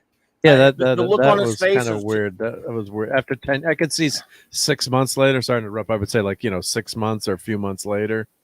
But 10 years later to find out? I mean, don't they have the internet on Tatooine? It's probably not dead, Sean. You're right. What's that now? I mean, not 10 years later. The look of terror on his face, I don't buy that. The look that he's that far gone. I mean, that Obi-Wan is that far gone so I'll be fair and give it more episodes. But that character of Reva is one of the worst characters I've seen in anything in a long time. Well, I mean, she's put it to you like that. She's STD level bad. She is Jar Jar Abrams, the filth, like Strange New Worms, P-Hard, STD level bad character. She's in that ballpark of bad characters for me. Poorly written character. Yeah, so terribly written, terribly acted. Gary had a video today when I was the one thing that we're watching with my wife, and she liked it. She's a total normie, not normal to me, best in the world, but I better clarify there. But normie as far as Star Wars, casually watches some of the stuff. Sure. But she's like, oh, it's okay. But she doesn't know any of the canon or the history or if she watched Star Wars once. Stuff, yeah. You've seen the movies once, 10 years ago, and then she was. Sure. The one story I like to tell is when the Star Wars came back out, the special editions. A friend of mine were both huge Star Wars fans. So we're like, oh, let's do a double date. We'll go go to dinner and watch Star Wars after. And then it was sold out everywhere. This is before the interwebs. You could buy the tickets ahead of time. So we're parked and we're going to the movie theater. Let's try this movie theater in the next town over. And our wives, they went in and they're like, well. The good news is we got a show. The bad news is it's like at 11:30 or 11 or midnight, and then they're like, And you realize, guys, like we could have lied to you and told you this was sold out, and you wouldn't have gone to see Star Wars. And, it was so cool to see that. We didn't. This is before we knew anything about the special editions or the what was happening. We were just like, wow, we get to see Star Wars again. On the big screen. The first time in what was it, 20 years, whatever the heck it was. Yeah. So, but anyway, so she liked it. So that's like my normie grade. But the one thing we were laughing about was, and Gary had a video today. I don't know if I could find it or play it, but he had, the Benny Hill theme with Leia's got to be the toughest little kid to catch in the universe. So that scene was just so ridiculous. Where she's, like a 4 or 5 year old kid. And the kid's cute, great actor, good actress for her age. But then she's running, away from these 3 bounty hunters, and they can't catch her. And then she runs under a tree branch, and the guy, just runs right into the tree branch, one of the 3 Stooges or something. Not seeing it. And at one point later, and Obi-Wan is standing next to her, and he can't catch her, and it was just pulled you out of the episode. That it's minor, if stupid movie stuff. Like, my God, how? And you see her running. She got these little legs. She can't outrun these grown men. Dumb. That was. She's the bestest ever. They're just a bunch of dumb men. So Yeah. Yeah, I agree, Decepticon. But I think she's a terrible actress. I mean, obviously, let's be fair to her in the sense that it's bad writing as well. I mean, her insane hatred of Obi-Wan needs to be explained because it's really cringy and dumb right now. Yeah. And yeah, a lot of it probably, it could be some miscasting. A lot of it, like those last lines at the end were, really poorly written too. And you don't know why. Right. Why does she care? Like, who cares? The Jedi have been defeated. The Empire has won. You got a few Jedi out there. Who cares, right? I mean, I guess worried about them starting a revolution, but because Obi-Wan wants revenge on him. I guess. I mean, not Obi-Wan. I mean, Anakin. Darth Vader wants him. Well, I can understand them wanting to go after the Jedi and stuff like that. I can see that. That's a fine idea for a story, I suppose. Yeah. But that's what Inquisitors do. All that's fine and good, but her motivation's stupid. The other Inquisitors are methodical. They're doing their job because they were sent to do a job. They're doing it dispassionately, and she's all butthurt and nuts and just crazy. I don't know who Gobbery is, but anyone would have been better than this actress. But I still would have written her different. She's like a little crazy, and I don't know. Well, I guess we'll see what happens with the I'm not completely next few judging episodes. it yet. I will see what if Obi-Wan's character doesn't take a very sharp turn in the 3rd episode to going back to being, polishing the rust off and getting back to more of the Obi-Wan that we know and love. And they pull a Moon Knight and wait to even though that never got to Moon Knight. And the whole time is just having to watch other crap and watching him be pathetic for 5-6 episodes. Then it'll be the same garbage as Moon Knight. Well, that's what killed us with with The Last Jedi too, was then Luke, becoming a hermit. Now, allegedly George Lucas has written that into his version of Star Wars, but I think that would have been, what does he know? That would have been a mistake too. I mean, or you've got to have a really damn good, you got to have a better reason for what they came up with in The Last Jedi. So Obi-Wan, I can see where he's, crushed in a spirit, of 10 years slogging it out on Tatooine and, just watching Luke grow up and waiting for that new hope. That didn't bother me as much, but I can see not using the lightsaber in the fight to give himself away makes sense too. But you want to see him, he's got to flip the switch eventually and become that Obi-Wan that's the hopeful fight. It's one thing to be down, down on your luck and depressed, but then you want to see that character arc where he's fighting back and getting giving it to the bad guys too, because that scene where the Flea and the guys, they capture Obi-Wan, like you're no longer a Jedi, what can you do? It's like, come on, Obi-Wan Kenobi with 3 normal guys. I mean, that ain't gonna you guys have no chance. So I agree with Decepticon what he says there. That's a bunch of woke crap that they did with that, as far as I'm concerned. Decepticon. That's wokey crap that there was maybe a little more subtle in some stuff, but that's what that is. Yeah, I don't remember that, and I haven't seen Rebels. I've seen Rebels. I've watched Rebels. Yeah, but they do add that kind of stuff. Like we're talking about what was that Sherlock Holmes show that was out where they had Sherlock Holmes as a drug addict on Netflix, and I think they called it something else. And actually, when on yeah, it was a show. It was a couple years ago on Netflix. It was called. Was it that show Elementary? It might have been. Well, it was like that was a CBS show. It was actually no. This was Netflix. He's always been sort of a drug addict, but yeah, but this is when they made. They had like a bunch of young kids, basically. Someone will probably get it. The Irregulars or whatever the thing was, something like that. Where he was nothing, and they were all doing it for him. Yeah, they were all doing the work for him, and Watson was doing right. Watson was like the mastermind, and Sherlock Holmes was just in a drug induced coma. I can't remember the name of the show. Sure, the Irregulars. Yeah, here we go. The Irregulars. Yeah, great memories per usual. Yeah, and it was the Queen, and the Queen's son is in it. Yeah, so. And actually, when we were on with Doomcock on Jed's channel a year ago, where I mentioned that show actually, and then one of the characters, they're street urchins basically, and something happens, like the Queen's son is in the carriage, or I can't remember, coming to town, and they're street urchins. Back then, you had no rights and no power, and they basically one of the girls like berates like.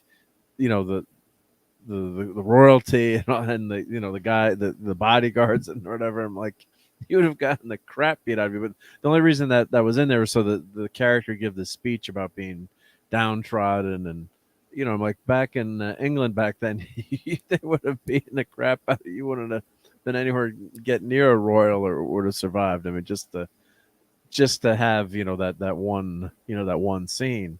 And it's just so so ridiculous. So yeah, it's whole thing is silly. I mean, I'm Element. Yeah, I remember. I knew it was a network show. I was trying to remember what he was talking about. I never could stand that thing.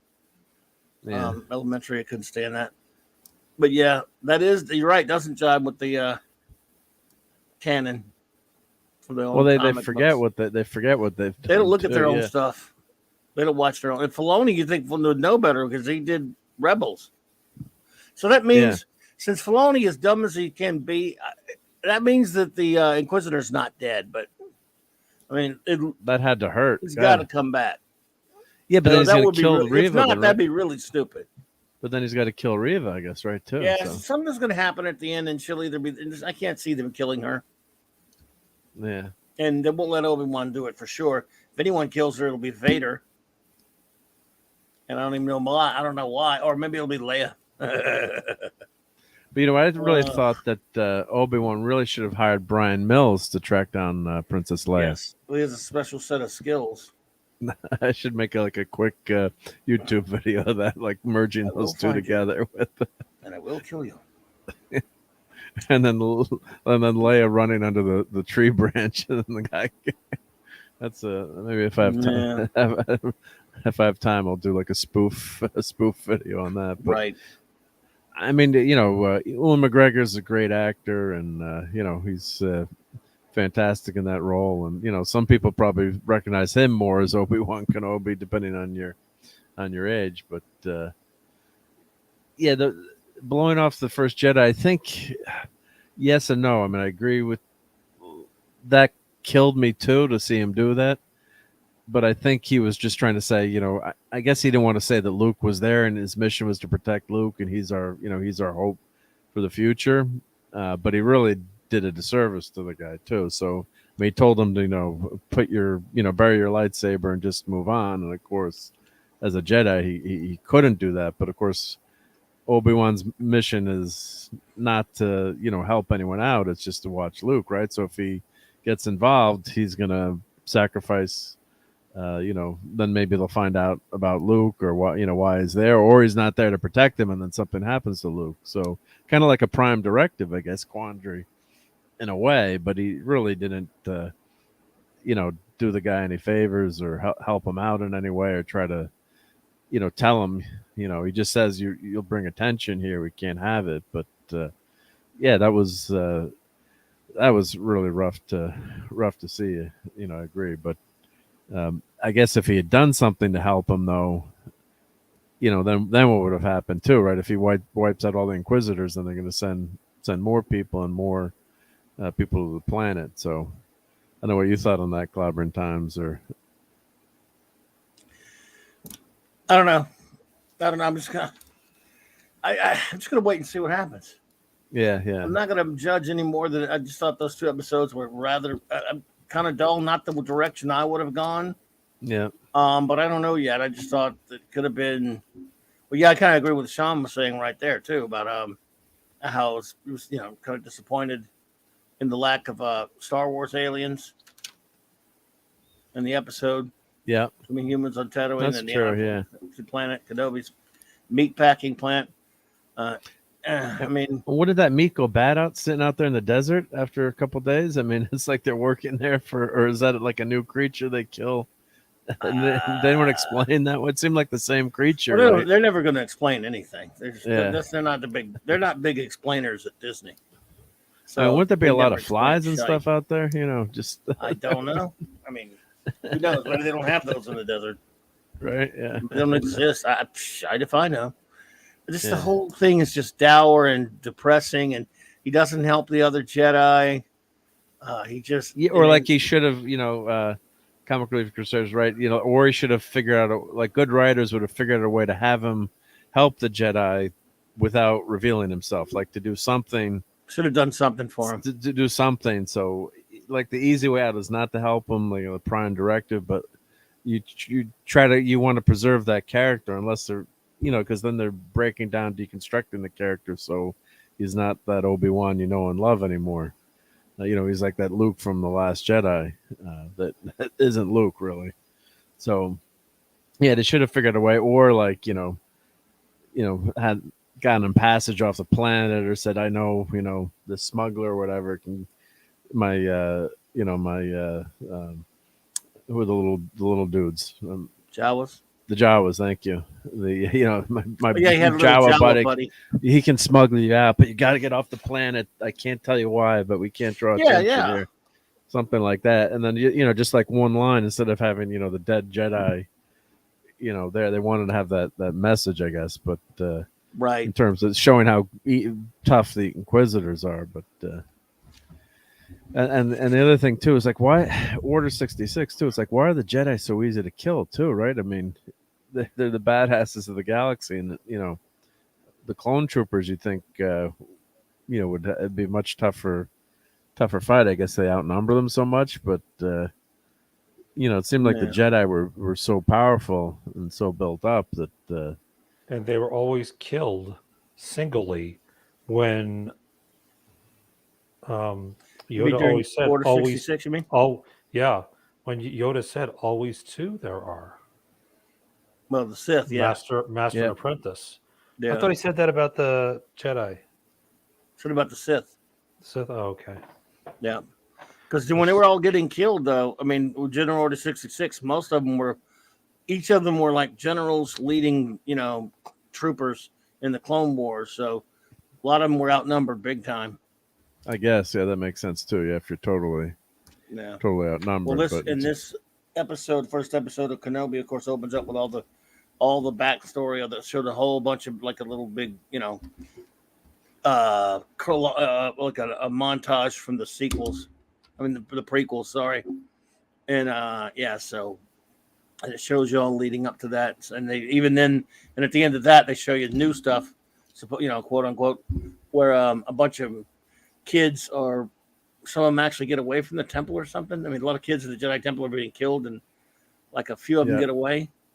Those are the ones that become Inquisitors. Probably, right? And one of them, that girl Reva. Probably, yeah. That's what actually my wife actually thought that too. She's like, wasn't she one of the girls in the beginning? I'm like, I guess we'll find out. Yeah, but I think so. But that doesn't. Why would that make her mad at Obi-Wan? I have no idea why she hates Obi-Wan. Right. But that they didn't say yet. Yeah. Yeah, she's definitely one of those kids, Sean. What I'm saying, they didn't give us any reason why she hates Obi-Wan. She's to a point where it's outrageous and stupid. She's not doesn't act like an inquisitor. She acts like she's just obsessed with killing him and all this other kind of stuff. It's a I'm Moby pretty Dick sure she thing, never yeah. met him. So is it Anakin? Maybe I don't know. I hate to think there's going to be something where Anakin's making her hate him that much. Because remember, and I talked about this earlier, in Star Wars that doesn't have an New Hope or a 4 behind it, it's just Star Wars. Sure, when he thought, well, remember what Tarkin says to Darth Vader? The Jedi are extinct. The power's gone out. First he says, Obi-Wan Kenobi, what makes you think so? Surely you must be dead by now. The Jedi are extinct. The power has gone out of the universe. You, my friend, all that's left of their religion. And Vader was. Then later, Vader like, Obi-Wan is here. The Force is with him. So he kind of detects him later. It didn't seem like he was particularly at this point. Now that's 10 years after where we are now. Was even concerned with Obi-Wan. He knew he didn't. In other words, I guess he just figured he was alive somewhere. It's not like he was running around looking for him all over the galaxy. He didn't care at that point, right? I mean, I'm sure he'd want to, even when he meets finish him, the job. But yeah, he's not. When I left you, was it? You should not have come back. And when I left you, I was but the learner. Now I'm the man. So now, yeah, of course he wants to fight him. Now he's come back, but he didn't give a crap that if he didn't come back, it wouldn't matter to him that much. We all know much he hated him at the end of Sith, of course. Obviously, he was very young and volatile, and he was mad at him. This is 20 years later. He's just Darth Vader now, and he's kind of not even concerned with that. If Obi-Wan had never gone back, he wouldn't have given a shit. I agree, yeah. But now it's modern day drama and forced drama, and it's all needless histrionics. It's always got to be this big saga of him, this revenge crap, and I guess that's where this girl's getting it. Well, from. didn't they have part of one of the movies? Didn't they have Darth Vader, or was it the comics? Hunting down the Jedi. They did, early on. He was pissed off after that because of Luke destroying. They chronicled in the comics after Luke destroyed the Death Star. He started hunting him down. He wanted to find the kid and find who destroyed the Death Star. And he didn't even know it was Luke. Remember, he didn't even know it was Luke at first. Yeah, he didn't know. He didn't know who Luke was at first. Yeah, but I think that at one point, I think they had Vader also was tracking down any Jedi too, along with the Inquisitors. That's fine. Yeah. But then after 20, you're right though. After 20 years, like, would you still? You're at the top of the world. You control everything. You're going to worry about a few, Jedi hiding out on planets, I guess. I mean, yeah, there's scragglers all over the place. Yeah. Yeah, this what Sean says, he says, yep, it's manufactured tension, exactly. Soap opera crap. Yep. You're right, Clive. If this show is saying that the Inquisitors and Invaders know Kenobi is around, and obviously he escapes in order to be in the movies later, why does everyone think the Jedi are dead? Well, they've thrown that out the window. The whole Jedi are extinct. Especially this is 10 years later, too. So, like, the first few years, of course, there's going to be a lot more survivors, you would think, right? And then as time goes on, there's going to be less and less and less, unless, politically they're worried about them coming back and leading a rebellion. And, of course, and it ends up being true, I guess, because, Luke does, become a Jedi and lead the rebellion to take down the Empire eventually. So there is some kind of truth to being worried about, any Jedi that are around there. But, I guess you're right. We'll have to keep watching the episodes. Good night, that comic relief. Hey, take care, comic relief. Yep. Have a great day tomorrow. And that's what I'm saying. That obviously the Jedi really did lay low until Luke blows up the Death Star. Yeah. For the most part. Obviously, if Vader had found out there was a Jedi somewhere, of course he'd send somebody after him and go after him. But they weren't really messing around with Jedi. I figured there weren't that many. Like I said, Tarkin was under the impression he knew who Obi-Wan was, but it was not like, oh yeah, there's no Jedi anymore, and if there are, there can't be that many. But he was, and then of course, the Force is strong with this one.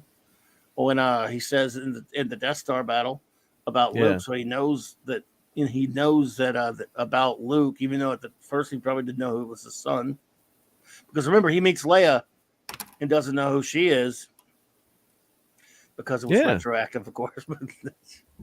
Well, I saw the story when the couple was got married before Empire in New York City outside of the movie theater, and they dressed as Luke and Leia, and they got married.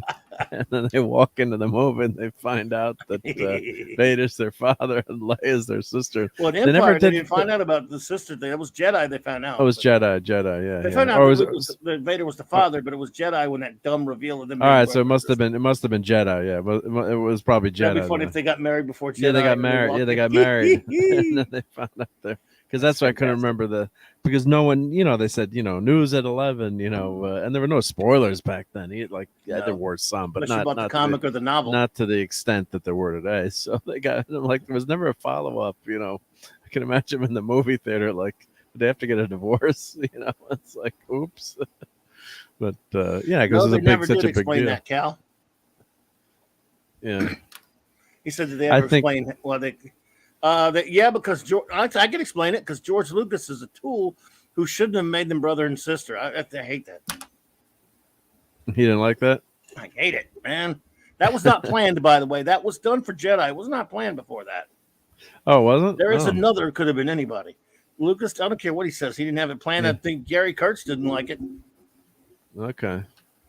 But yeah, because it's kind of cringy. They wanted kind of a Galahad, Arthur, Guinevere love triangle. Yeah, that's kind of the way. And then one of them gets killed.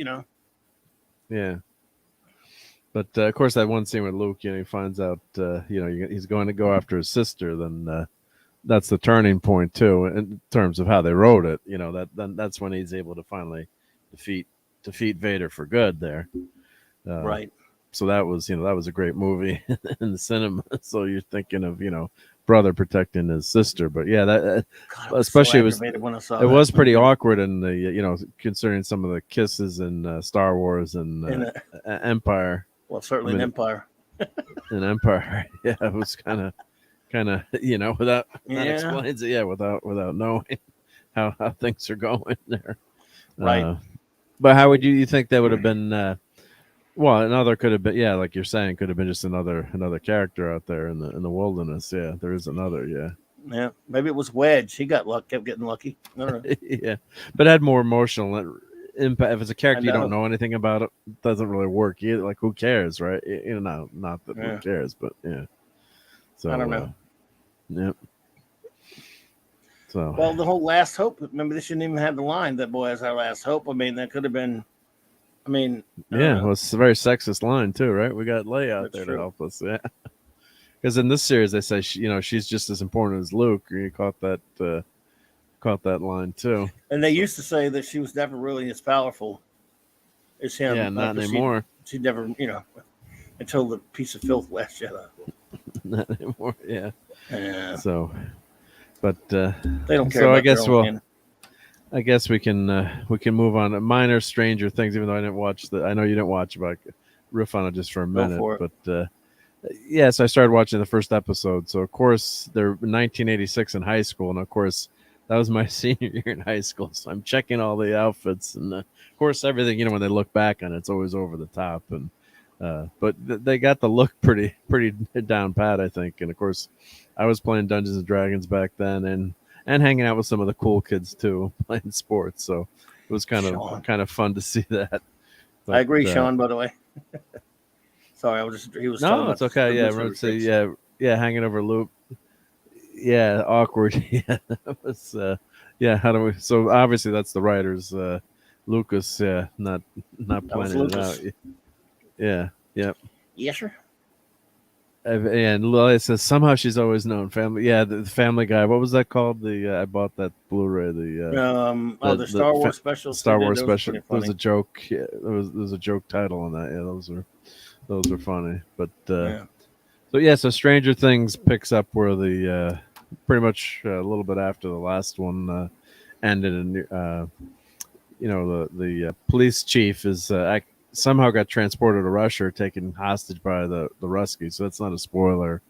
He's alive. So he somehow sends like a Russian doll back to the mom. What's her name? Winona Ryder still on Winona there? Ryder. Yeah, I'm trying to remember her name in the series, and so she's Joyce Byers. Yep. So that's not a huge spoiler that that the Jim Hopper's still alive. And it's basically just a setup at school that I've gone through so far. There's really nothing strange so far strange happening. But I had another 10 minutes left in the episode, the first one. But I guess they're going through high school stuff, and Lucas is now on the basketball team trying to hang out the cool kids, and Millie Bobby Brown is still a social outcast, and Finn. I guess they're all geeks and nerds, hanging hanging together. And of course, there's a big Dungeons and Dragons tournament coming up, and when the kids want to postpone it, and the D&D kids are mad because the other kids want to postpone it because of basketball. So that kind of stuff is all a lot of fun, and it's as nostalgia thing too. It's pretty fun, just fun to see high school in the 80s again, but. I haven't really seen enough of it to comment other than say that I did enjoy it. I did, but the normies in my house didn't really like it either, which was interesting too. So they agree with you on that one. Clobbering Times they didn't like. They didn't like the show. They didn't like the show. Yeah, my son, he's like, I don't like this show. I'm like, you guys want to watch it? I'm like, no, we didn't like it. My daughter didn't like it. I'm, You're all by yourself on that one, huh? Yeah, so I'm on my own, and the missus hasn't watched it. Watch it either. So, but of course, you hear that it's such a great show. So, I don't know, she doesn't like the horror stuff really either. She's kind of like Raquel in that, like the horror horror stuff doesn't do it for her either. So she doesn't like that stuff. But Noah Ship, I guess he plays Will, right? He's been seen in our town at the ice cream shop a few times. So some people have posted pictures of him on Facebook, and all the teenage girls, I guess, went nuts. But and then the mom was like, I don't know who this guy. Like the picture, she's posting the picture. Like my daughter was going totally crazy about this guy, and anyone recognize him? She said he's from some kind of show on Netflix or something. He was very nice. Oh Lord. Yeah, it's like, I have no idea who it is. Yeah. But yeah, it's a fun. I love the Dungeons and Dragons aspect, and growing up playing D&D, and the geeks and the dweebs versus the jocks, and the sci-fi fantasy horrors. It's interesting, but they keep going to that same well over and over again. Sean always has great comments. So yeah, he's saying here, there's been different 70s, 80s horror tropes and different stories each season. Hang on to these increasingly interesting characters and situations, getting painful. So, yeah, they kind of rehash the big bad each season. It's kind of like the Death Star syndrome, I guess, where you got to come up with a new big everything. bad, top it, right? I hung with this first season, didn't even enjoy that, but after that, I was like, I don't think I need to go back, and never did. So I don't know, man. A lot of people still watching it. I was surprised it was a fourth season, really. Yeah, I think they're going to do. One more season. But I think it's got to be one of Netflix's biggest. That's got to be one of Netflix's biggest hits, I'm assuming. The one thing I did like about the last season had the quasi romance between two of the characters.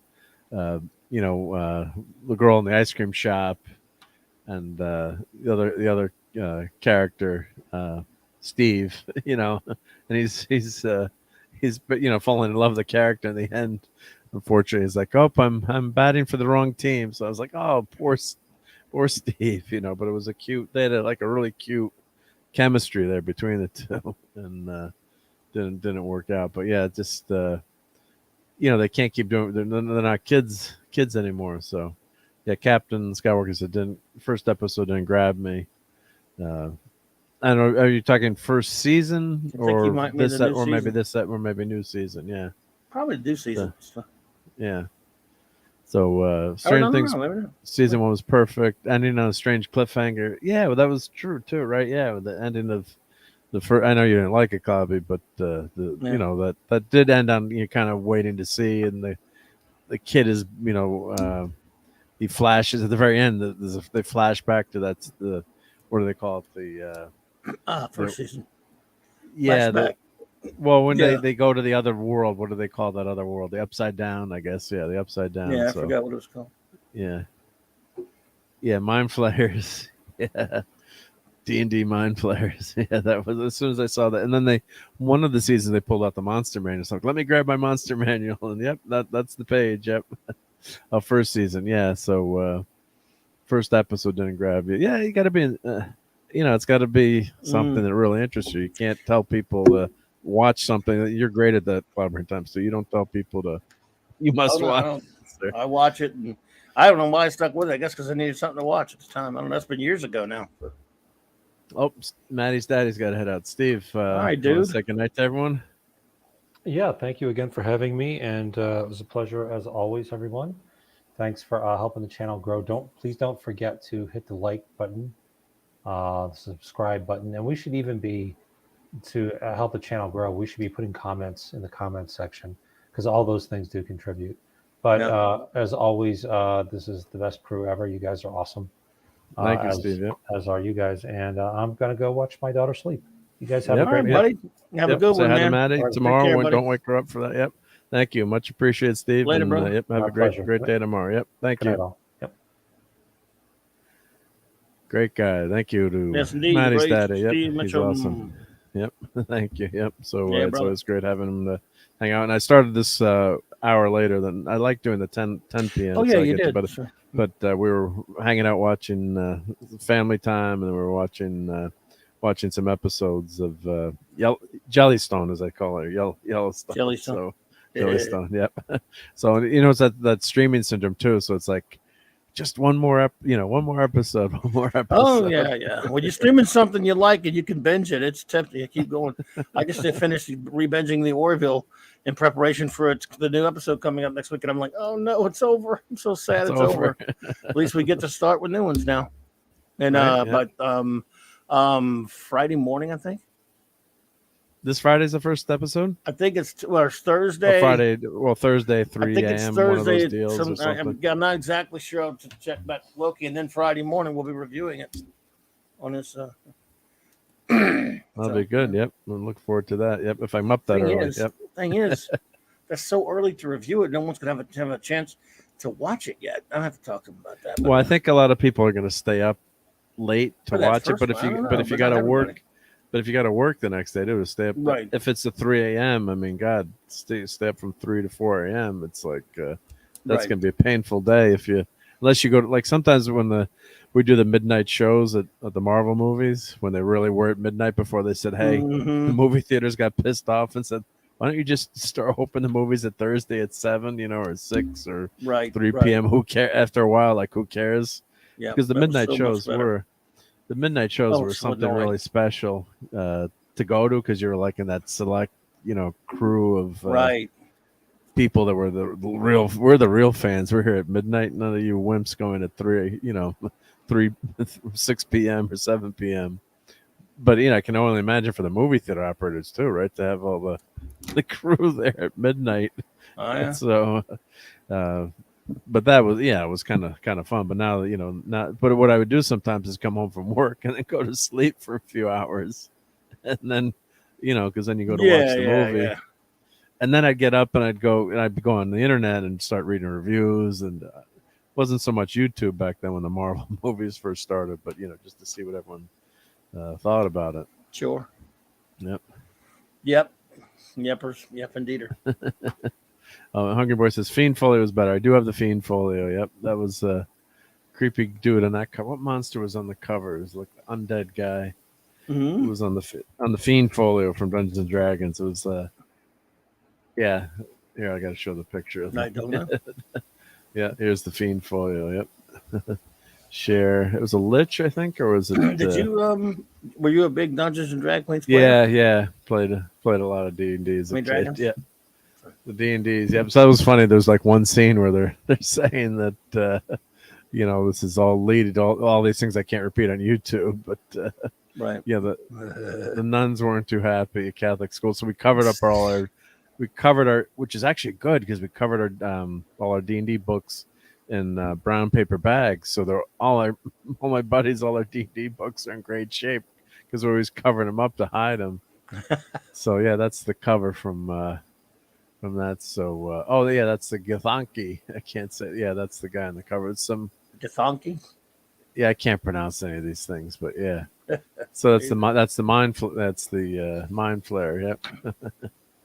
So yeah, but just the art and you'd read all these, and I can't pronounce it. That's what Hungry Boy had mentioned. Yeah. So that's the character. Yep.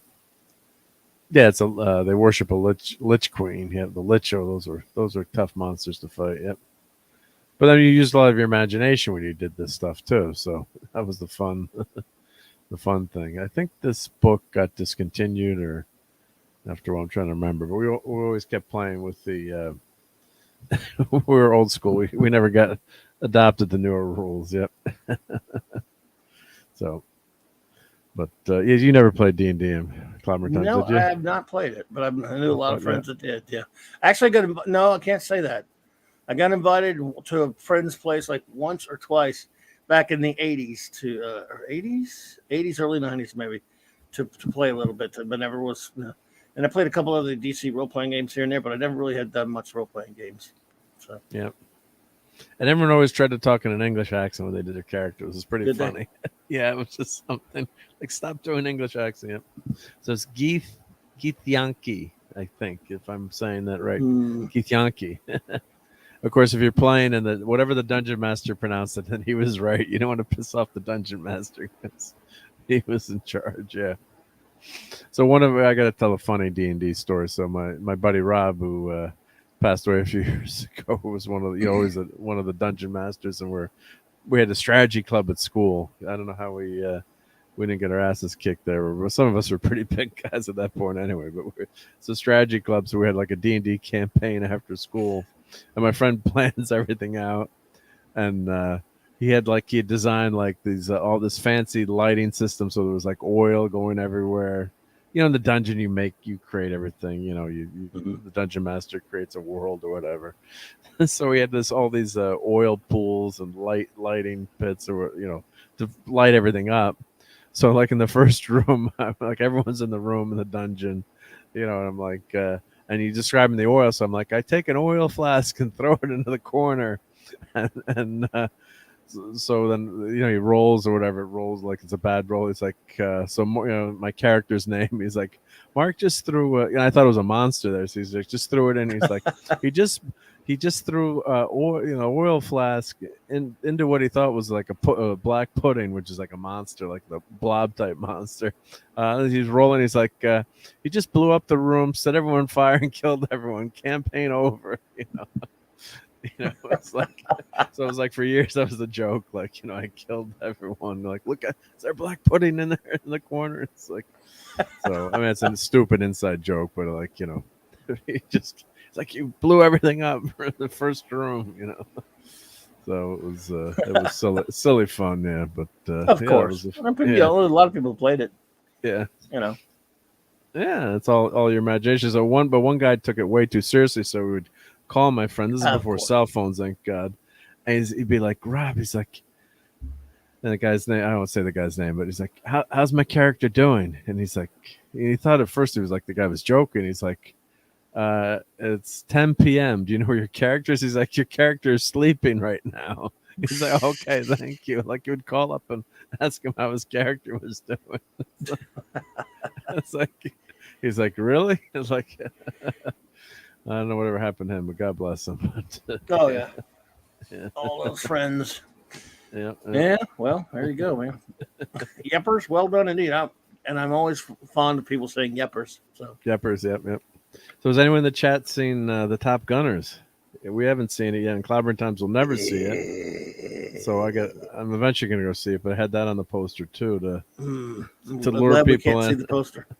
Yeah, glad we're covering up the poster. You're very glad at that. Yeah, don't do this, right? Let's see. We can't. How do we change the layout here? There we go. We got a big Clobbering Times there. Oh, we can't. It doesn't. Oh, because it's not the. You have to do the overlay. You got to do the overlay. You want to. You know you want to. You want to. I don't want to. You just got to do it. You just got to do it. Yeah. Just if you have it. So has anyone seen? Has anyone seen the Top Gun? Crap. Yeah. Yeah, I'm sure he'll survive with me not seeing it. Yeah. I think Tom will be all right. You think he'll make it? Yep. But, there you go, Hungry. Thank you. At least there's two of us. two people haven't seen it. Yeah. And my mother. Not yet. She gets weird. I mean, she doesn't like any of the stuff I like. Yeah. At all. Neither one of my parents. I always find it, when someone say, "Oh yeah, I used to watch Star Wars with my dad." You've said that, or I used to watch Star Trek with my dad and mom, or my mom and dad liked Doctor Who, whatever it is, the geek stuff. Yeah, they're the most anti-geek thing ever. I don't know how I came from I was the first geek in my entire family. You're a mutant. I'm a mutant, right? Big time. I'm talking. They're the most. My brothers aren't geeks. I mean, they're not like them. They'll actually watch stuff, but my mom and dad, if it's got space or anything to do with science fiction, well, the only science fiction they'll give an excuse to is if it's if it's on Earth or some crap like that. But if it's in space with aliens and spaceships and shit, they hate it. And but they will watch, like they went to see Superman the movie. They love that. They'll watch stuff with superheroes in it. That's because it's all Earth. Yeah, that's popular stuff. Yeah, but right. Still, so they'll watch some stuff here and there. But they haven't been to movies in a while. They're getting very old, of course. And back when Spider-Man No Way Home came out, all of a sudden she kept saying she wanted to go see it. So you ought to go see it. So no, your daddy won't take me because he don't want to go to movies. They used to go fairly amount. Yeah. And I was like, well, I'll take you. And I kept just saying it. And I said, well, just let me know. And I keep telling her we'll go on a Tuesday when it's $5. But she never did. I mean, I even told her I would really do it. I'll bring you to see Spider-Man. Even though I've never brought her to see a movie in my life. Wow. And then all of a sudden today out of nowhere, she calls. And they went to some restaurant or something. They're talking, I don't know why, again, because she sensed it in the air that people have been talking about this stupid Tom Cruise movie, and she knows how, I guess she just knew it would aggravate me. She started talking about it, and she's like, she says, why don't you take me to see the movie? What do I have to take you to see it? You go get Dad to take you to see it. From Lestat to from Lestat, how do you say that? Lestat, I think. Oh, we've got a new person. From Lestat to Furset? LSAT to I'm not sure yet, but how do you say it? Welcome. Yep. So they're watching on Twitch right now. That's the Twitch icon. Yeah. What's the difference between a geek and a nerd? Well, you have to be for Raquel to do that. Too bad our compatriot, our streaming compatriot isn't there. I'll try. So Clobber Times will try to explain that for you. Yep. But anyway, just finish on that one. Yeah. So she was saying, why don't you, she kept nagging me to bring in. I said, no. I said, no, I'm not bringing you to see that. No, I'm not taking you to see that. Don't make Dad do it. I don't want to do it. And again, I'm like, it's funny that of all movies is the one she starts to needle me about. Like, why? And just because she knows, I was telling her I hate Tom Cruise. And of course, when I said I hate Tom Cruise, she goes, why? I hate when she does that. When she says why to anything, that means she's never going to accept any reason I give her anything. So why? Like, she'll ask me do you eat shrimp? Well, she knows she's my mother. She's known for 50 plus years that I don't eat shrimp. When I say no, she goes, why? I said, if you don't know by now, I'm not telling you. So, laugh. How do we say it? Just he said, just call me last. Yeah. Okay. Just call me last. Last. A dear friend. Nobody in the real world knows this, but people who are friends with our wonderful first officer, R.M. Briggs.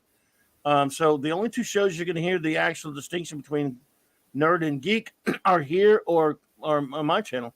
And basically, according to our wonderful academic friend, Commander Briggs, a geek is someone who really loves, comics and Star Wars or Star Trek or whatever, and geeks out on it in the sense that they know they watch it over and over again. They collect all the collectibles, or they know all the details about the lore and all this other kind of stuff. Trivia, yeah. And all kind of trivia about that or movies or what have you. And a nerd is an academic, according to her, a bookworm, someone who, they love Star Trek and different things like that. They can, but they're they dress a certain way. They spend a lot of time in their academic careers, and they do like geek stuff. Is that basically the way she does it? I mean, is this close? Yeah, like Reed Richards would be a nerd, I think, right? Like a scientist. Scientist, right? Well, the guys on The Big Bang Theory, they blurred the geek nerd thing. They're nerds, but yet they like geek stuff. Yep. So, but yeah, she explains it a lot better. But there's a slight, according to her, there's she's convinced me before, because he would always say geeks and nerds Courtney together. Hungry boy, Hey, I kind of agree with your dispute. I think her definitions are admirable, but I don't necessarily agree with them 100%. The thing is, they've been blurred so much, they've lost any kind of a meaning there. But Courtney, geeks and nerds are used. Yeah, hey, Courtney, how's it going? Yeah, geek and nerds is used basically interchangeably, but I can kind of see that part where. She says sometimes like only she tries to make it sound like only nerds love Star Trek. Well, I'm not smart. I'm not a nerd, and I love Star Trek more than any nerd ever did. Yeah, I mean, it's just I don't know. I just think, I mean, when I grew up, the word nerd was used to she's even trying to make dorks a distinction. Pejorative. It was a pejorative that cool people thought it just meant you were not cool.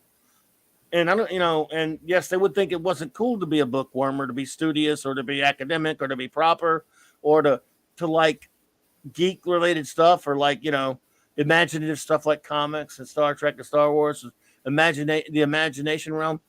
And so you got kind of lumped together. You just weren't cool because you liked that stuff. And I just thought I thought nerd just meant uncool. Well, she has, and she has the charts to back up all the stuff she says. She's shown them to us. I just don't think they matter much today in modern parlance. Yeah, the nerd is more of the guy that's not cool, I guess. And I can say that as being, someone who maybe would be considered a nerd. So, but of course you got the who would decide it too? We got the epic rap battle in history. So I'll post that in the link. So I wonder if Raquel's seen this one. I love that she sticks to her guns on that. I mean, she does. Yeah, there's some truth to it. There's some truth. No, to I it, do. No, I told her she's got, like I said, she's got the charts, and she is, she is a wonderful academic. I'm just saying it's been blurred so much. I always said geek. I never called myself a nerd. I don't know why. I just maybe I was seeing my future that I would meet her someday and learn about those distinctions. As I've told her before, I think I've told her that before. I never ever considered myself to be a nerd. I always said geek. So maybe there's definitely something to what she says, and I'm not even saying she's wrong. But definitions get blurred sometimes. Yep. So we'll have to make Raquel watch epic rap battles in history and see. It's been a long. This is an old video, 2013. Yeah, that's why I just hear this one here. And Courtney, no problem. You can't. I know. Just if you're sleeping all day. One thing I'm glad is you didn't say that our show put you to sleep. That would have been bad. No, that's okay. It's only my show that puts people to sleep. Yeah. Good and to I don't see think you, we're gonna wrap up pretty soon too, because I got to head to the Memorial Day parade in the morning, and you got stuff to do, dude. It's late for you. Stuff to do. Yeah. So, so everyone. So thanks for that question last, and welcome to the channel, and I hope you stick around and watch another night, and check out Clobberin' Time's channel. I got a whole list. Well, if you're on Twitch, I guess. So the one thing with Twitch, you can't list all your buddies as easily there. But if you ever venture to the YouTube's, Clobberin' Times is on. Got a great show on geek and nerd stuff and comic books on YouTube. So I love them both, geek and nerds, and we love Raquel. So she calls herself a nerd, but I'm always teasing her, saying, "Nah, you're a geek." Or we'll make a geek out of you. We make her geek out. So make her a geek, right? Yep. Yeah, we love her. She's the best. Yep. Yeah, if you can use physics plus engineering to create a working vessel like a train or aircraft carrier, you're a nerd of applicable sciences. If you can name every aircraft carrier, you're a military nerd. Yeah, that makes sense. That works. That works. Yep. Nerds are studious, and that she does have a point though. And not as cool. Yeah, nerds are definitely not as cool. Like Revenge of the Nerds movie. Right. Yeah. But then again, the point, because look, I'm an ill-educated oaf that doesn't know a damn thing. I'm an absolute moron, but I can geek out with the best of them. I can't, and yet I can't even write my name in crayon. So I don't even know I can't even spell my name in crayon. Yeah. I can't even hold a crayon. I can't even spell the word spell. That's how stupid I am. Did you have a speaking spell? No, I can't spell it. So they're not going to have it. The TI, yeah, the old. I can't even spell what you just said. I'm so stupid. So I'm a say geek that. all the way. If Raquel's here, she'd shin kick you. Yep. I know. I'm trying to get away with it while she's not here. Yeah. Well, anyway, let me show a couple before we head on out here. I'll just show a couple of things that I got in the mail. This just happened to show up. Oh Lord. Oh Lordy Lord. That movie sucks. So they came out. That does suck, but I had to have it. Where's no Decepticon? If J-Man was here, he buys everything too, right? I don't maybe Decepticon, but I don't know. Decepticon probably has this. Well, this just came out though, right on Blu-ray. Yeah, and I know Blu-ray. J-Man has it. If they don't have it, they'll have it. J-Man, I think, has this. So thanks to Jesus Film Threat, Chris Gore posted that. So they've got that's an not legal, by the way. I guess it's not. So there's a bootleg. If you look in the back, it's a bootleg. There's a no bootleg. Legal I don't know, but they're not selling it for money. I guess I don't know how it works. Don't ask me. I'm not a lawyer, but I guess then there's an upscaled 720p. I haven't even popped the disc in to look at it yet. That I guess has better quality on the. So they did AI or computer. I'm on focus. Someday I'll get a better camera here. Just because the other FF movies are crappy doesn't mean this is any good. There's a couple of things about it I like. Some of the spirit of the movie I like. The way they're talking to the characters. He didn't have this Blu-ray, so it's Film Threat. You can No. put the link. You got to put the link or no? I'll put the link in. Yeah, I'll put the link. You'll put the link in there, Sean. I shall put the link in, and then of course I got. I have a couple of. I hate to kid you. I have that. Got that. You got that. I'm looking right at it too. I have it hanging up. All right, you got it hanging up. So I had this in the basement. That's the thing is dusty. Come on, focus on the thing. Yeah. He's too skinny. I always thought he was too skinny. Yeah, he's a little skinny. He's been working out, I guess. Yeah. So. I agree, Sean. That stupid scene with the Human Torch was terrible. Yeah. The thing looks like Killer Croc in that movie. Yeah. Of course, with the budget they were working on, wasn't so good. But there's some of the spirit. They love the characters. In that movie, the actors, you could see they really genuinely cared about what they were doing, and they did their best with what they had to work with. And of course, you didn't have the mole man. You had the jeweler was in the movie. That was so stupid. The jeweler, was silly. What a stupid character. Let's call him the mole man, buttholes. Yeah. So let's see if I can find. Let's see, shopping. Where was the link? That guy that directed that movie was from New Orleans. Oh, he was. Yeah, wow. I think he was. Yeah, because he was. I saw some the documentary Doom. Have you seen that documentary Undoomed? Well, I actually helped. Well, yeah, Doom. I actually was a backer of that, so I actually. Oh, okay. Well, then back that. Yep. So that different was a shots of the guy directing the movie wearing New Orleans Saints stuff. Interesting. Yep. I don't know if he's from New Orleans, but I think he was. I don't know. Yeah, let's see if I can find the. Let's see. I'm trying to find that website where I bought it. Right. If I go back to. Here, if I go to my email, it's $10, right? Yeah, it's only $10. Yeah, so $10 is Yeah, and you got it. And I got to see what the ups. Here it's Doom Films. Here we go. Just went to my order here. All right, here we go. So let me bring this over. So let's show this. Let's share the screen. And there's some fun stuff. And plus, it was more of like just the chance to see it too, right? Like I got to see it. I got to, how bad is this, right? So, thanks to Chris Gore for pointing this out. So, so they've got two versions. Yep. So they got the SD version of the film, I guess, from a tape, I guess. Yeah. First generation source of 3/4 U-matic layoff from Telescene. It was a source from all the authorized. It says it's authorized, I guess. This authorized BD Blu-ray or it's authored. No, authored. Oh, I thought it was this authored. Authored it. Yeah. Let me zoom in a little bit. Yep. Oh, I'm sorry, I couldn't see. What does authored mean? Well, I guess when they it was written. It's a BDR, so it's actually it's like a Blu-ray that they created themselves, I guess. So they authored the Blu-ray. Okay. Because if you look at the disc, it's actually a rewritable. It's a rewritable disc. It's not like a commercial disc. Gotcha. So I better copy this to my. It's a bootleg that they're getting away with selling. I wonder if it's. Well, let me know how the copy is. Yeah, I gotta pop in and look at it. Yeah, so they and what they did. The reason I bought it was they made it 16:9 720p. So they computers can upgrade things now. So they it's supposedly the best looking version of the movie. So it was a Fantastic Four fan, and the Doomed is great to buy too, and just to watch the documentary is really. I watched it on Hulu. Really good. There, so I guess so here's the link for that. So everyone go spend some money. There's some enabling for the night. So check that out.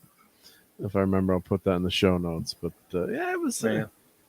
It's not. I'm gonna say it's a good movie. No, but I'm not gonna. Yeah, it's fine. Yeah, it's just it's almost like if a high school production of the movie, and the thing does look horrible, Yes, and then he should, but they had some, they tried to animate his mask and do some things without CGI, which we're not going to get. So if it had been with that, the brow was horrible there. That's the body wasn't so bad, but the brow was bad. So, but all right, well, that's a little bit of enabling segment. There's two movies that Jay North could fly in, by the way. Did you know that? Yeah. What was the other one? Well, he was in this one, of course, and he's a Human Torch. He was in a movie called The Boy Who Could Fly that came out a few years earlier than that. Oh, interesting. Which was an interesting movie. Interesting, yep. Okay, so where's Hungry Boy off to? I'm going to tweet something special. Oh, thank you. Yep. MST3K related. Yep. Yeah. Manos, the hands of fate. Yep. Johnny Storm should not have Jay Bauman there. Oh dear. Sue was good. I thought Sue was good. She was cute. Rebecca Stab. Yeah. And that guy, something Hyde White, whatever, he's like the son of the old actor Wilfred Hyde White. Yeah. Who was on like all kind of old stuff. He was old. Well, actually, I was reading something about this movie. He was the guy that had one of the last studio contracts where they would hire an actor, and just the studio would just throw films at you, and you were under contract to appear with just that studio. So right. But Yepper. Yep. All righty. Well, let's get on out of here. All right. Later, friends. Yeah. Come see me tomorrow night if you're all available. So if you're not going to see Top Gun, don't go see that. Make sure you go hang out with Clobber and Times. Come see me. I'll be reviewing a classic comic, Superman versus Spider-Man, 1976. Nice. So, yeah. And I'll be watching the Rangers. They're on at 7 p.m. So hopefully you're on 10 p.m. my time. So hopefully the game will be over in the range of 1. By then it won't be like a triple overtime game. But if I'm not there, you'll know that's why. I got you. Well, if you do stop by and see us, you can come hang with us. I'm sure we'll. I know you haven't read that comic recently, but you come hang with us or whatever. It won't take us long to review it. So. Yeah. But I've just reread it. Were there only two versions of that? Or two? It was only one time Superman, or the two times? They did two twice, right? I thought there were two times. Yeah, we're talking about the first one. The first one, yeah. From 76. They did one a couple years later, yeah. Yeah. Before they did the Batman Hulk when they did another Super Spidey one, which we'll get around to doing too. Yeah. So we got a lot of things I want to review now. Very good, very good. So let's say goodnight to Phantom Outsider who's first. So we'll say goodnight to him first. Yep. Hey. And thank you for Maddie's daddy to hanging out with us. And Pat S is a little under the weather. Hope you're feeling better, buddy. Hail. Listen to this. Yep. Apollo's Minion was here, and the Pupper, and Dave, Guagnar, Gap Stargate, Decepticon, Kal-El, Hungry Boy, Stream Element Spot. Good night. Good night to those bots that never seem to get lucky. Yeah. Eric K was here. Eric K was here. Yep. Thank you, Eric K. Thank you for keeping us safe and hanging out with us. Courtney. Hope you're doing good. Yep. Courtney stopped by. I think I said Tim's Talk was here. Tim's Talk. Dadman. Yep. Sean. Small Time Republic. Kal-El was here. Yeah. Captain Skywalker. Hungry boy, always good to see you there, buddy. Yeah, Captain Skywalker, bud. And thank you for all those nice comments, everyone. Much appreciated in the chat. Yeah. And Courtney, yep. I hope you're not up all night, but hope you're okay. But maybe Courtney will be streaming later for all you insomniacs out there. Yeah. Couple Reef Crusader. Yep. And I'm just going through Small Time Republic. Small Time. Yep, was here. Yep. Yeah. Last. Yep. Well, we hate missing anyone, but nothing personal if we do. Everyone knows that. Yeah. Know. Doesn't mean we wanted to forget you. Yeah. No. Yep.